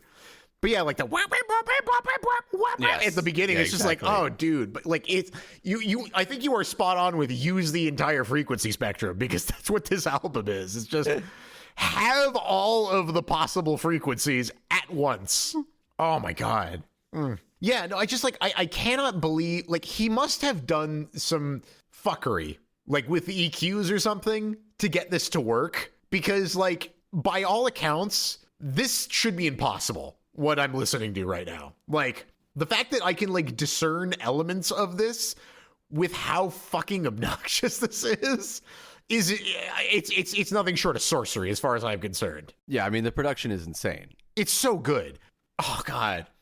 And I know we're gonna get into it, but like, I don't know about you, but I feel like from Parallel Deserts down to like Suit URL, like, it's because it kind of like, each one kind of like flows into the next one. I feel like I just blast through those, that like, I don't even notice that like things have changed over. I feel like Fate Dance slows down a little bit. Okay. I feel like you can tell that there's a new song there at least. Oh, but then Outside Solaris just like hits you. Boom, boom, boom. Like, Parallel Deserts is loud, and then Outside Solaris is like, I'm gonna hit you again with even more loudness. Do you, by the way, because I currently have this turned down as low as it can go. I'm hoping you understand what I mean. What I said on the last podcast of like, no matter how low you turn it, it still sounds loud. Yes. Yeah. The clipping is part of the song. And the thing is, like, I don't even know if it's necessarily like, is it clipping or is it just like, because I think it's a square wave. Like, it's just taking up all of the space that is available. It might be distorting, but I'm not like, it's crazy that I'm not even 100% sure if like it's just distortion or if it's just like a full scale loud as fuck square wave. I have absolutely no idea. It sounds fucking badass though. I mean, there are better people at mixing and mastering than me who would be able to tell the difference, but to me, I'm just like, it's you can tell there's still like a beat there. Like, it's still, like you're saying, it's very clear. Yeah, everything is discernible. This is not, somebody didn't just slam the limiter, or as you put it in the last podcast, crisp the limiter. Crisp. They didn't crisp the limiter on this one. It's just as loud as it can be. It's fully crisped. It's so crisp. It's all the crisp. And then like the siren at the end. Mm. It's like, and you can hear the siren, but at the same time you can't hear it, right? Yeah. Not the like explicit one I'm talking about. I'm talking at like 2:35 specifically. Yeah. It's like, but it's like there. The siren, you know, like, it's blends. And then it's obviously explicit later on. I wonder if he must be doing something as well with like panning to get like. Yes. Oh yes, for sure. Like, I could see that. You know, like in like movies, like there's like that whole thing of like somebody trying to like fit all of the luggage in the back of a car. Yeah. That's this, but sonically. Just trying to fit all of the sounds in this. Oh God, then Fate Dance comes in. Again, like, yeah, like a very, like a swung kind of like, like, Yeah, but like when Fate Dance starts though, it's like, I feel like it's very like, like when it like switches like tonality, like from yeah, I feel like there is a good transition there. I'm gonna say even something if it's still fucking bonkers. I'm gonna say something insane in relation to this album, but like, okay, this is almost a masterclass in subtlety. Yes, that's funny. I see what you're saying though. You know what I mean? Like, yeah. Like there's just like it's so abrasive, but he's just doing little things to make it interesting and good. And it's like, I don't know how an album that clocks in at like 2.7 positive on the Luff scale could ever be described as subtle. And yet here we are. Here we are. Here we exactly. are with Gray Data by 5-Star Hotel. It's because you can only fit so much Yes. sound. So you got to sacrifice some of it. Yeah, and it's like, I think he was very cognizant of that when he made this, of just like, I'm putting like 6 Bengal tigers in the back, so like I can't put a 7th. Like it can only be 6, and then I can put like a house plant. Like those are like, that's all the things that fit here. It can't be more. It could be less, but I won't do less. I will do all of the things that will fit. And then Suit IRL is positively funky. It's almost restrained. I love, so okay, hang on. So like if you listen to the end of Fate Dance into Suit IRL, because they because it's like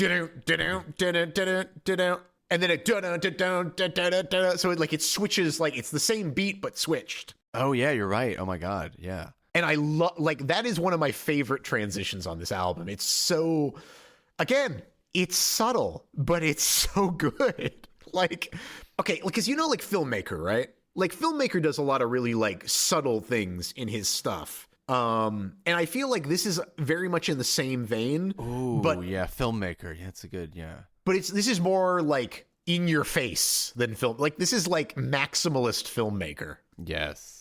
I love Suit IRL is probably one of my favorite. It's boo doo doo doo doo doo doo. Like this is probably the one that sounds most like Filmmaker because it has that like bass going through the whole thing. Also, I keep calling it Suit IRL. I can't stop. Oh god, it is. I also think of it as Suit IRL.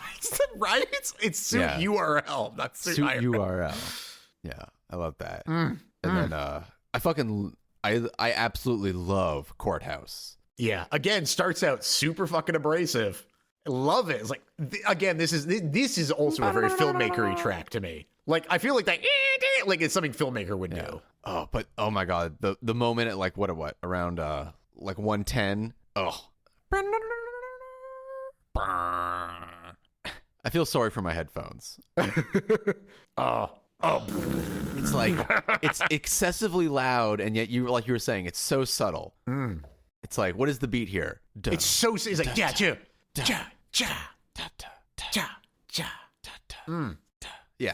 yeah, it's amazing. But like, you just have this like wall of sound hitting you. It's simultaneously less is more and more is more. It's like you have like one person just like slow dancing, and then you have another person just like moving their arms as fast back and forth as possible, and that's the only thing they're doing. It's insane. Oh, it's so accurate.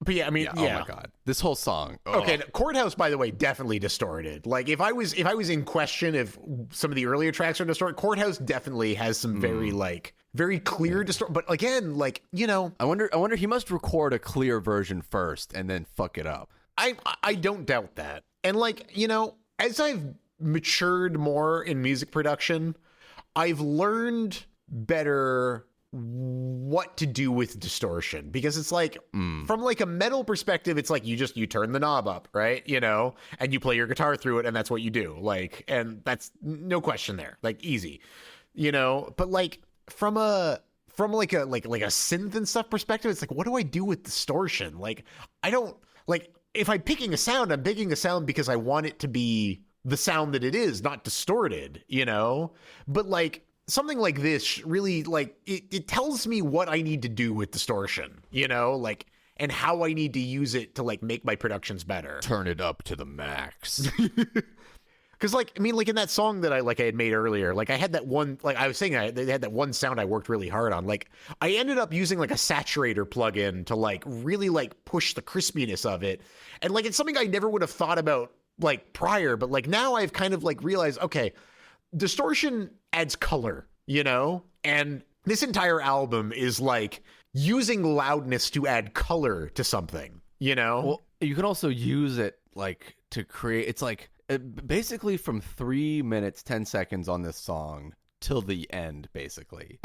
There's essentially someone screaming, right? Like it's not that, but it's the same effect. Just like that note. Yeah, just like that fuzz and that like just that like one shrill note going through, and like no matter where you like skip to on the song from then on, there's just that scream basically happening up until like the very end, like 5:30. Well, yeah, and then it like cuts out, resolves. Ugh. And it like all that tension drains away, and it's just like, oh. And honestly, so I love good. how it cuts out towards the end, and it just gives you like a little bit of moment to like collect yourself before you get into the Rust Belt's coming. Yeah.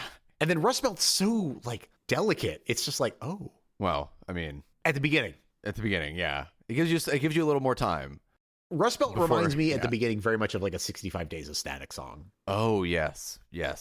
But like you even know that then like turned up to the max. What is it like Ghosts something by 65 Days of Static? What am I thinking of? Hang on, I'll look it up. Not if I beat you to it. Drove through Ghosts to get here. Drove through Ghost, yeah. Like the beginning of Rust Belt reminds me very much of Drove Through Ghosts to get here. Oh man, I've spent a long time since I listened to that one. That's such a good album too. It's a great album. Yeah.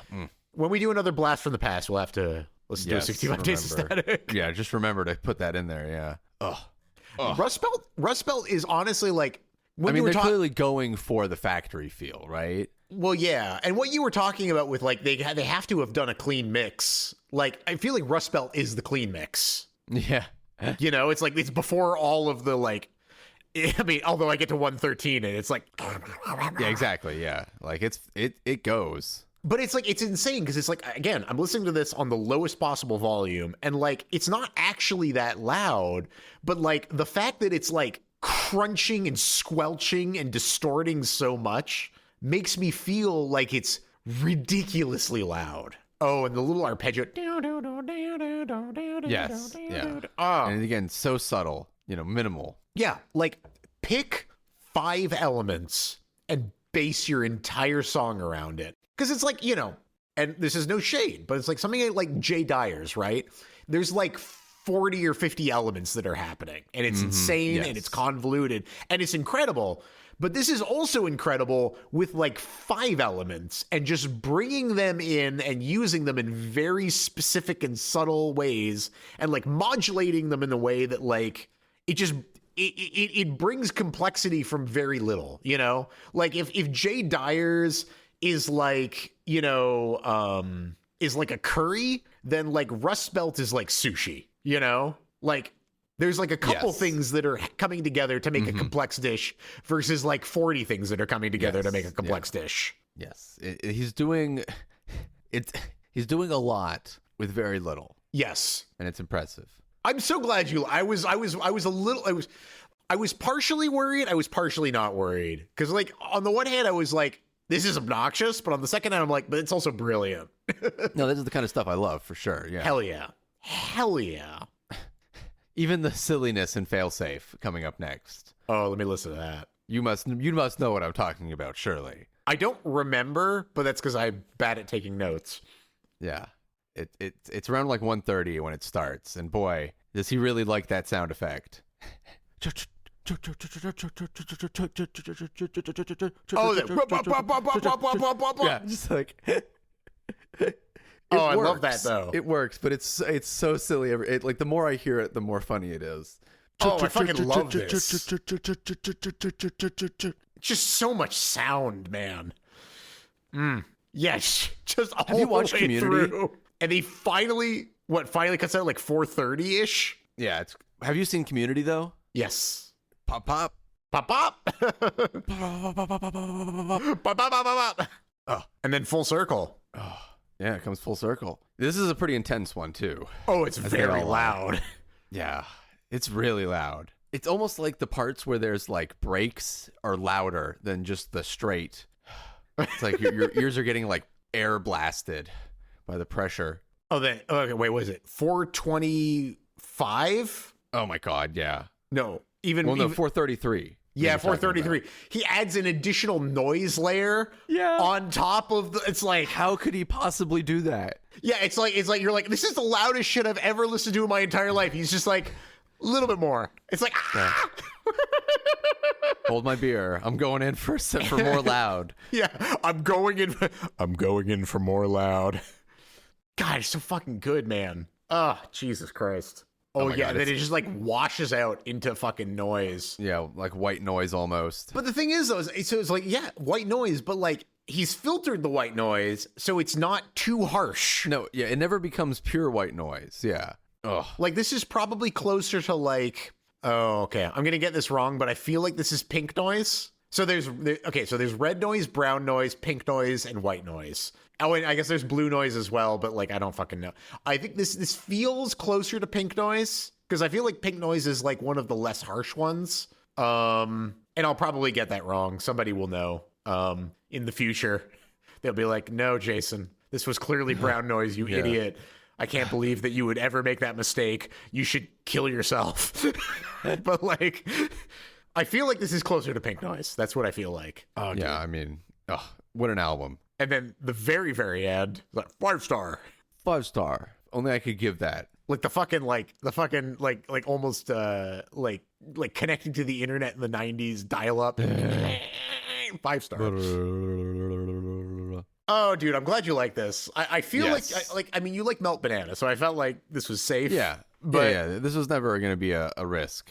yeah, but my God, I just like, I went into it Oh my God. when I had watched that Dan Warhol video about like I won the loudness war by making the loudest song. It was just a bunch of full scale sine waves, and I was like, ha ha ha. And then he was like, and then there was a comment in there of like, hey, there's actually a song that's a little bit louder than your song, and he's like, shit. It's so it's like because his song was like 2.3 positive LUFS and Parallel Deserts is 2.7. Yeah. And he's like, when I measure it, it's actually closer to 3, which is a full scale. Hilarious. So a full Wow. scale square wave, which is basically all on, 100% on, is 3.4 LUFS. So that's basically as loud as you can get, theoretically. Yeah. I will say the sensation of not having that playing is very nice. Oh my God. Yeah. My like- ears are ringing a little bit though. Yeah. And I had that at 0. That was as low as YouTube Music would allow me to put it. And my ears, I can feel it. Yeah. But like, yeah, it's like I expected it to be bad, and what I found was one of like my favorite electronic music albums of this year. Oh shit. Yeah. So good. Oh. Right. Hey, don't pause or anything. I'm Yeah, just gonna yeah. be right back. I'm just gonna refill my You're drink. good.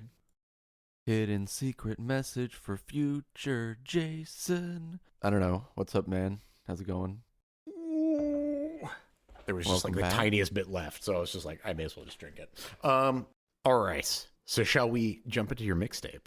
Let's do it. Okay. So before we start, I will have to say you really like dubstep bass. Yeah, it turns out I do like dubstep bass. Yeah. Yes, you do, because Yeah. it shows up a number of times on this Yeah. mixtape. There's at least I feel like some of the dubstep bass is better than other dubstep bass. Mhm. Some of it is not as great as the rest of the songs, but yes, I did notice that quite a lot. I was like, wow, is this dubstep? It is. Like I didn't realize this is dubstep until I was listening to it. You really like that dubstep bass, man. Yeah, I do. Yeah. Although that being said, I don't think so. You really you led very strong. Yes. Yeah. Stu Sayer was basically, I was listening to this and I was like, I should do another mixtape just to put this song on, basically. It's so good. So, like, you know, I'm not that familiar with mid-tempo, which is what this is. It's basically mid-tempo dubstep is. But, dude, my God. Yeah. I've been a fool just like you say. Just like you say. Oh, dude. Like, it's like all the best parts of that one album you recommended a million years ago. It's got all the old samples in it. Oh, fuck. Yep. You know what I'm talking about. Yeah, I do. Yes, you do. And it's now escaped my mind somehow. This old This old house is all I've got or something. Yeah, against all logic. This old house is Yes. all I have. Thank you. Against all logic. This reminds me so much of that. But with dubstep bass. Yes, with dubstep, I was about to say, yeah, important. Yes. Yeah. It doesn't actually remind me of it. Like, yeah, what? A minute 40? Yes, exactly. Yeah. Oh, dude.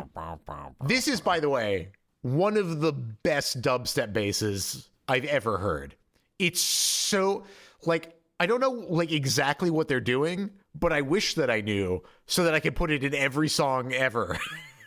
It's like, Yeah. it's like so, It's like it's almost like bit crushed or something. Yes, exactly. Yeah, that's why when I first listened to it, I was like, this is just like blasted out bass, basically. Oh, dude. Before I realized it was like, oh wait, this is just dubstep. It's just dubstep. Yeah, but it's great. Oh, dude. And then like the way that it ends with like all of that like little glitchy stuff. Yeah, so good. It's like Yeah, I'm glad you like that. That was yes, that's one of my favorite songs on this mixtape. Correct. Sure. This song was correct. Mid-heaven. Mid-heaven, indeed. Yes. Mid-tempo. That mid-tempo. And I didn't know that's what it was called. That's interesting. I'll have to look at more mid-tempo stuff. Yeah. Honestly, not all of it is as good as this. So, you know, because I did the same thing. I was like, oh, I have to check mid-tempo because apparently mid-tempo is what I like. And then, yes, then we go to You Don't Know. Very good. Yeah, I love the and I guess singer, I guess. Let me pause for a second. Oh, sure, let's sure. Let's pause for a moment. Mm-hmm. I loved this mixtape. Oh, like, great. Yeah. I loved basically in fact, I'll just say, I'm going to say, I loved every track of this mixtape. Okay? Yeah, hell yeah. Like, I normally do like a thumbs up, thumbs down. This entire mixtape was thumbs up. I have to tell you, what I want to do at some point, if you're up for it, is go back to one of the first mixtapes you did and do a re-listen. Yeah, no, I actually, yeah, definitely. We should do a re-listen because, like, I've obviously a lot has changed in 5 years. Yeah. And I would love to do a re-listen of maybe like your first new mixtapes. Yes, I think I would have some opinion changes as well, probably. I'd be curious to do that. Yeah, for sure. Okay, hell yeah. We should absolutely do that. Then we should do a re-listen of the first two mixtapes because, like, shit's changed, man. A lot of shit's changed. But anyway, I'm going to unpause now and fucking listen to... Yes. Oh, dude. It's like, I really don't understand what she's saying, to be completely honest. It just kind of sounds like... I feel like the song is really cheesy. It is, and so I don't cheesy, care. Yes. And I don't give no, shit. Exactly. Yeah, it's definitely a party anthem song. Like, oh god, what was that? Was it a mixtape? I guess it must have been a mixtape where you had that one song by like Instasamka. Oh yeah. This is like a better version of that. Yes. Mm-hmm. You know, I'm refining over time. It's really the singer, I think. It's fantastic. Yeah, Alice in Wonderland, I assume. Yeah. No, I guess. Yeah, I don't really know. I don't understand the structure of this artist's. Is that her? Yes, that's her. Yeah, must be. For sure. And then Oper? Yes. So is this the first Gestelstoffenstein? I butchered that, by the way. Song that I recommended because they've been like Geffelstein. Is it really just Geffelstein? No, Gesaffelstein. You're right. Yeah, it is Gesaffelstein. Yeah, I thought there was a waffle in there somewhere. There's a waffle in there somewhere. Geswaffelstein. I got a lot of waffles in there. Yeah, I've wanted to put one of their songs on here for so long, but it's hard. And their albums are only like 3 songs long generally, so I could never recommend an album. You might have to just do like 2 or 3. Yeah. I think this is one of their best songs though. Just the industrial beat. Yeah, it's like there's some Lorne-ness to it. Yes, Lorne. Yeah, very much so. Yes. But no, I feel like what really sets us apart is like the bit at like 135. Yeah. Oh yes. It's like it's like it's FM. So it's like frequency modulation. Oh, is that what it is? Yeah. So they're doing some like, because like FM, so they're doing some like probably like exponential FM where it's like, it's okay. No, I love getting this peek behind the scenes. So there's 2 kinds of FM. There's linear FM and exponential FM. So linear FM, it like creates that kind of like those like harsh overtones, like upper bits. But it's always in key, right? Because linear FM is modulating, so FM stands for frequency modulation, and it's modulating the frequency within the key, so it stays in key, but it's got those harsh like additional frequencies. But this is clearly like, if you listen to it, it's clearly got inharmonic bits, right? It almost sounds kind of like bell-like in a way, I guess. And I was gonna say chimes, but yeah, chime bell. Or bell-like, and that tells me that it must be like exponential FM. Whereas, so exponential FM doesn't stay within the bounds of the key, and so you're getting those kind of like bell-like, chime-like sounds. And so I have to believe that this was like exponential FM sound. It's like, it's really gorgeous when you do it well. It's very easy to do it too extremely and have it sound awful. but like this sounds really like it's gorgeous. Yeah, it's like it's beautifully horrifying. That's a contender for Yeah. podcast title. And then Micro Frog. So, Jason, you told me that I should tell you when you have to watch the music video for something. I'm watching it right now. Yeah, good. Okay. So like here's the thing, right? This is the best song on the album. Yeah, exactly. No, I'm glad you know true art. This It is is true. the best song. This is true art right here. Especially with the video with the second frog comes in. It's just like the so shallow good. overlap. Yes.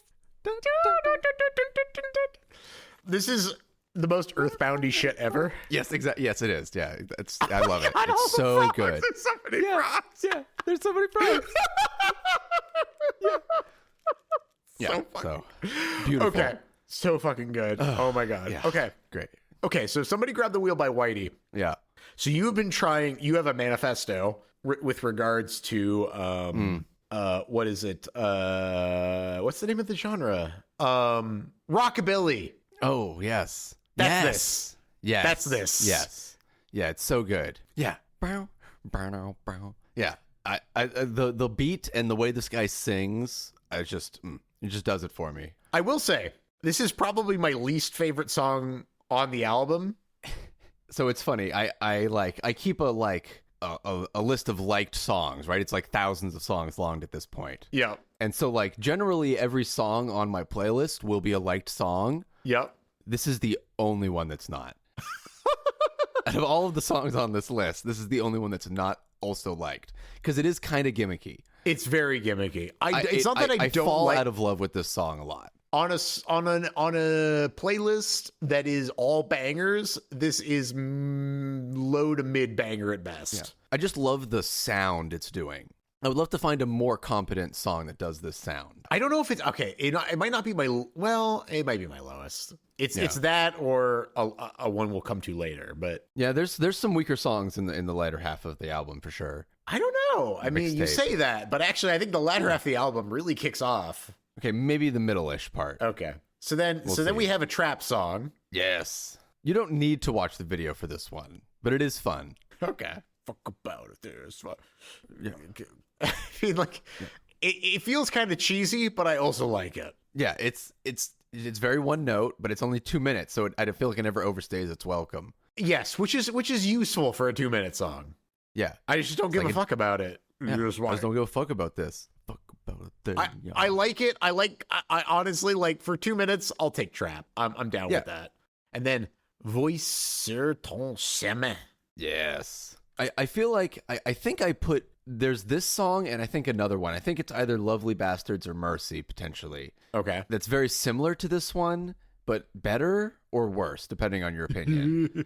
But I mean, obviously I put this one in because of the operatic choir thing it's doing. No, I'm down with it. Like that. Yeah. I mean, the whole thing, but it feels like a gothic techno choir. Yes. It's kind of one note, but I like the note. It is. It's very one note. Okay, so then Lovely Bastards remix. I think this is the best. This is the good one. I think Mercy is the one that's bad, if that makes sense. Hang on.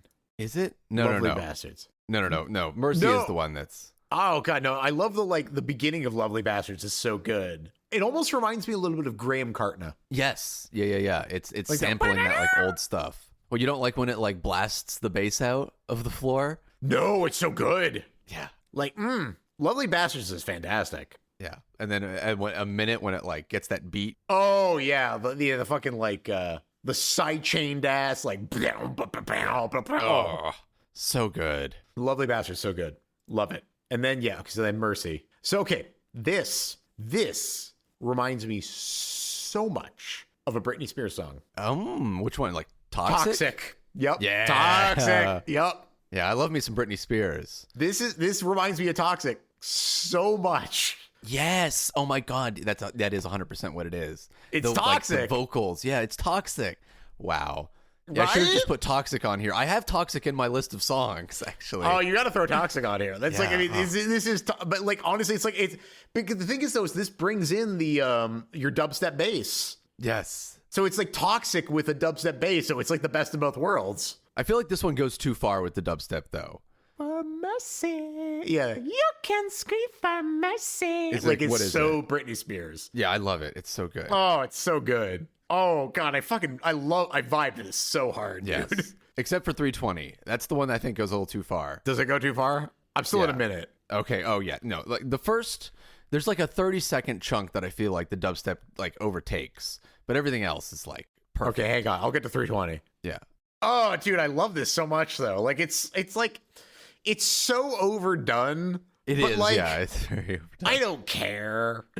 You know what? Okay, so you remember because you did that when we did the like the blind recommendations. You did that Apache album. That's right. This reminds me so much of that Apache album. Yes. It's yes. so similar. It's like that, just like really obnoxious dubstep, like super cheesy, like so good, dude. It's like it's like eating chocolate, you know, like. But then the end of the song at like 3:55 when the vocals come back in. Yeah. Oh, just like eating chocolate on the toilet, you know. Like, so good. It's like it's amazing. Yeah. Yeah. Oh. And then Smells Blood. Another one of the ones that I feel like was a little bit, again, all good. One of the weaker ones on a very good album, like a very good like mixtape. Yeah, this is another one note one. One note. It's on here because of when it kicks off, that part. What, 35 or something, probably? Yeah. Yes, exactly. Yeah, you know what I mean. It's a good transition track. Yeah. Yes, exactly. Yeah, into Demons, which is the... I made the first half of this mixtape, and then I made the second half of the mixtape at a different time. So Demons is where that happens. I don't know if you can tell that there's like a change in tone between the two parts. I couldn't, but like that being said, Demons, dude. Oh yes. my God. Ah. Yeah. He's moving that dial all over the place. She. Kim Petras. Okay, yeah, I never actually looked up. Oh, German. Okay. I would not have guessed that in a million years. Oh, dude. No, dude, like, honestly, she I was just can't. Born in Rhine-Westphalia. That is an amazing name for a state. Holy, oh my God. Rhine-Westphalia.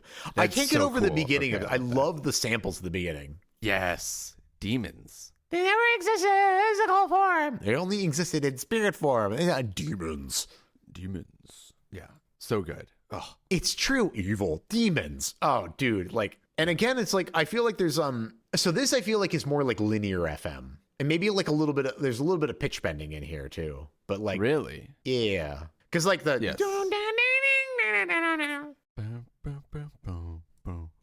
Yeah, the pitch bending I definitely hear. I love the pitch bending. Yeah, I think there might be a little bit of linear FM in here. I might be crazy, but you know, crazy like a fox. Crazy like a fox. I believe you. Oh, dude. No, when Demons comes on, I always like pay back attention again because like smells blood. I zone out a little bit, and then Demons comes on. I'm like, oh, Demons. Okay, Demons. Okay, so little then cooldown track. Yep. Yeah, a long cooldown track. What does this remind me of? A little bit of like White Light. Yeah, I was gonna say Filmmaker as well a little bit. Is White Light? Is that correct? Is that the name of the band or is that the album? That's the album. I'm pretty sure. Yeah, by Salads and Skeletons. Yeah. Okay. I get a little bit of that vibe from that. Oh yeah, for sure. Oh yeah. Yeah. I mean, look at the album cover. Yes. It's fucking bloodshot-eyed vampire character. Oh my God! At like when the thumping starts at like 120. Hang on. Let me go back to it. Oh yeah. So good, dude. Yeah. A little bit one note, not totally one note. 100%. No. This definitely is one of the weaker tracks. So then 2020. Yes. By Unholy, you have two Unholy tracks on here. I do. Oh my God, you're right. Wow. Back to back. 2020 is the better one. I'll just say that right off the bat. I don't know if I agree with that. Well, we'll see. But because where is it? Well, like, 120. Oh, dude, that like it's like it's a like a resonant filter, like a really like fast envelope on a resonant filter. And then like and then the gong sound Yeah. Oh, dude. Like when this comes on, like I vibe super hard with this. Oh, dude. It's so good. Yeah. I love this. Very much reminds me of Lauren. Yes, it has that like industrialness to it. Very like mechanical, very industrial. I also feel like you could say that about our next song, though. Well, yeah, okay, so let's get to it. So, and boy, is this a title. Yeah. The monotony of Diogenes masturbation.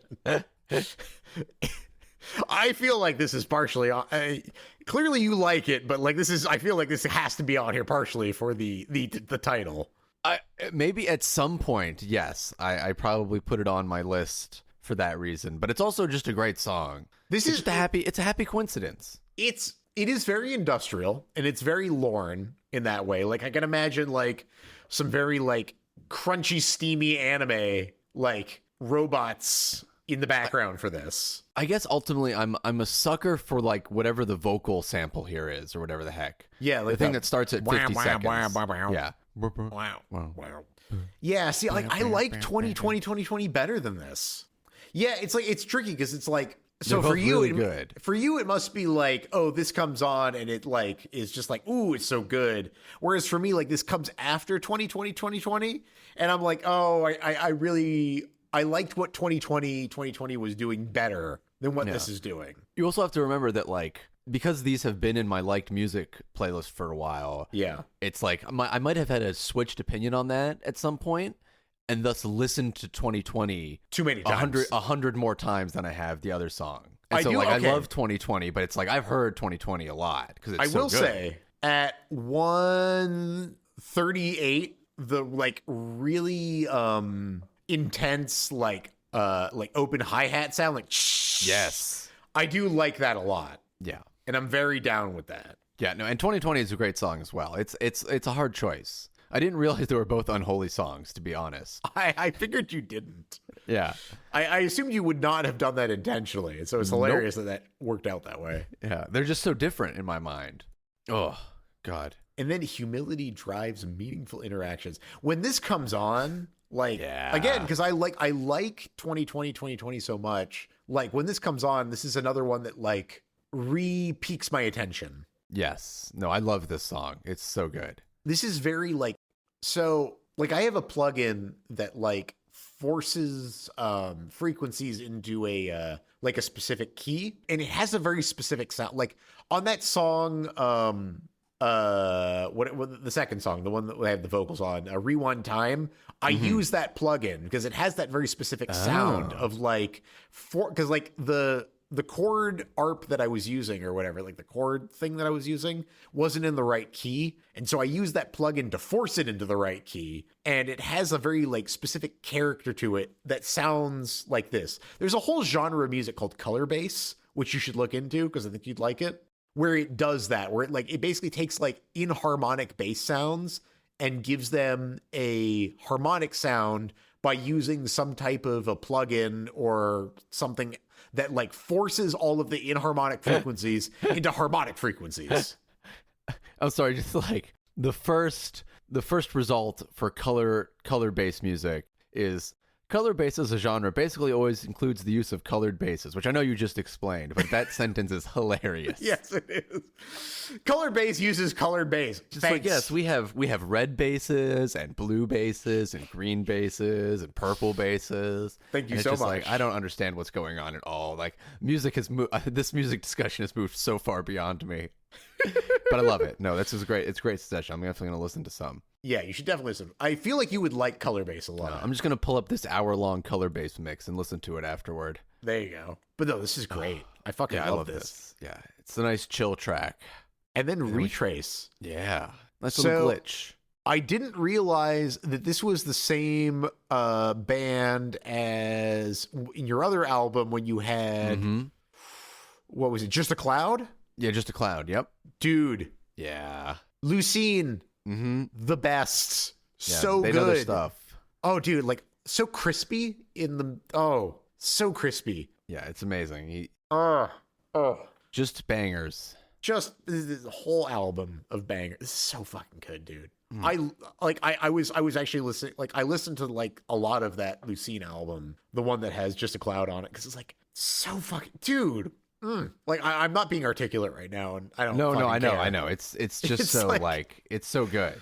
I totally understand. It's crispy. Like the arpeggio is really nice. Like it's just like, and again, it's like it's very simple, but it doesn't need to be any more complicated than it is. Like it's doing all it needs to do to be amazing. Oh, the little like Yeah. Oh, yeah, it's so good. It's so good. Ooh.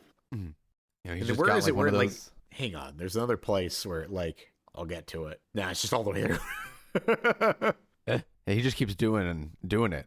Oh, no, there it is. It's where he's adding like a little bit of noise What in time? like 2 minutes 44. Starts to bring in a little bit of like a noise layer. Yes. Yeah, it's like almost like rain. Almost like rain, yeah. Yeah. God, fucking good, dude. So good. A nice way to finish off. Dude, so good. Such a fucking good mixtape. Holy shit. Yes.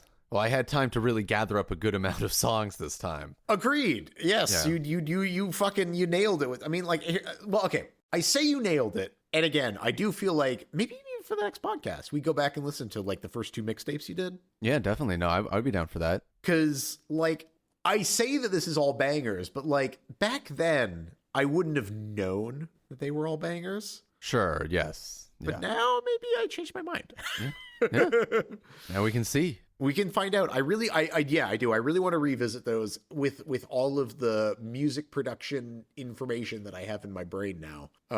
I feel like I would have a much more informed opinion on them. So yeah, maybe we'll do that for next time. We do your first 2 mixtapes. So okay, Yes, well, all awesome. bangers Yeah, this glad to hear time. it. We got all Yes, bangers. nice.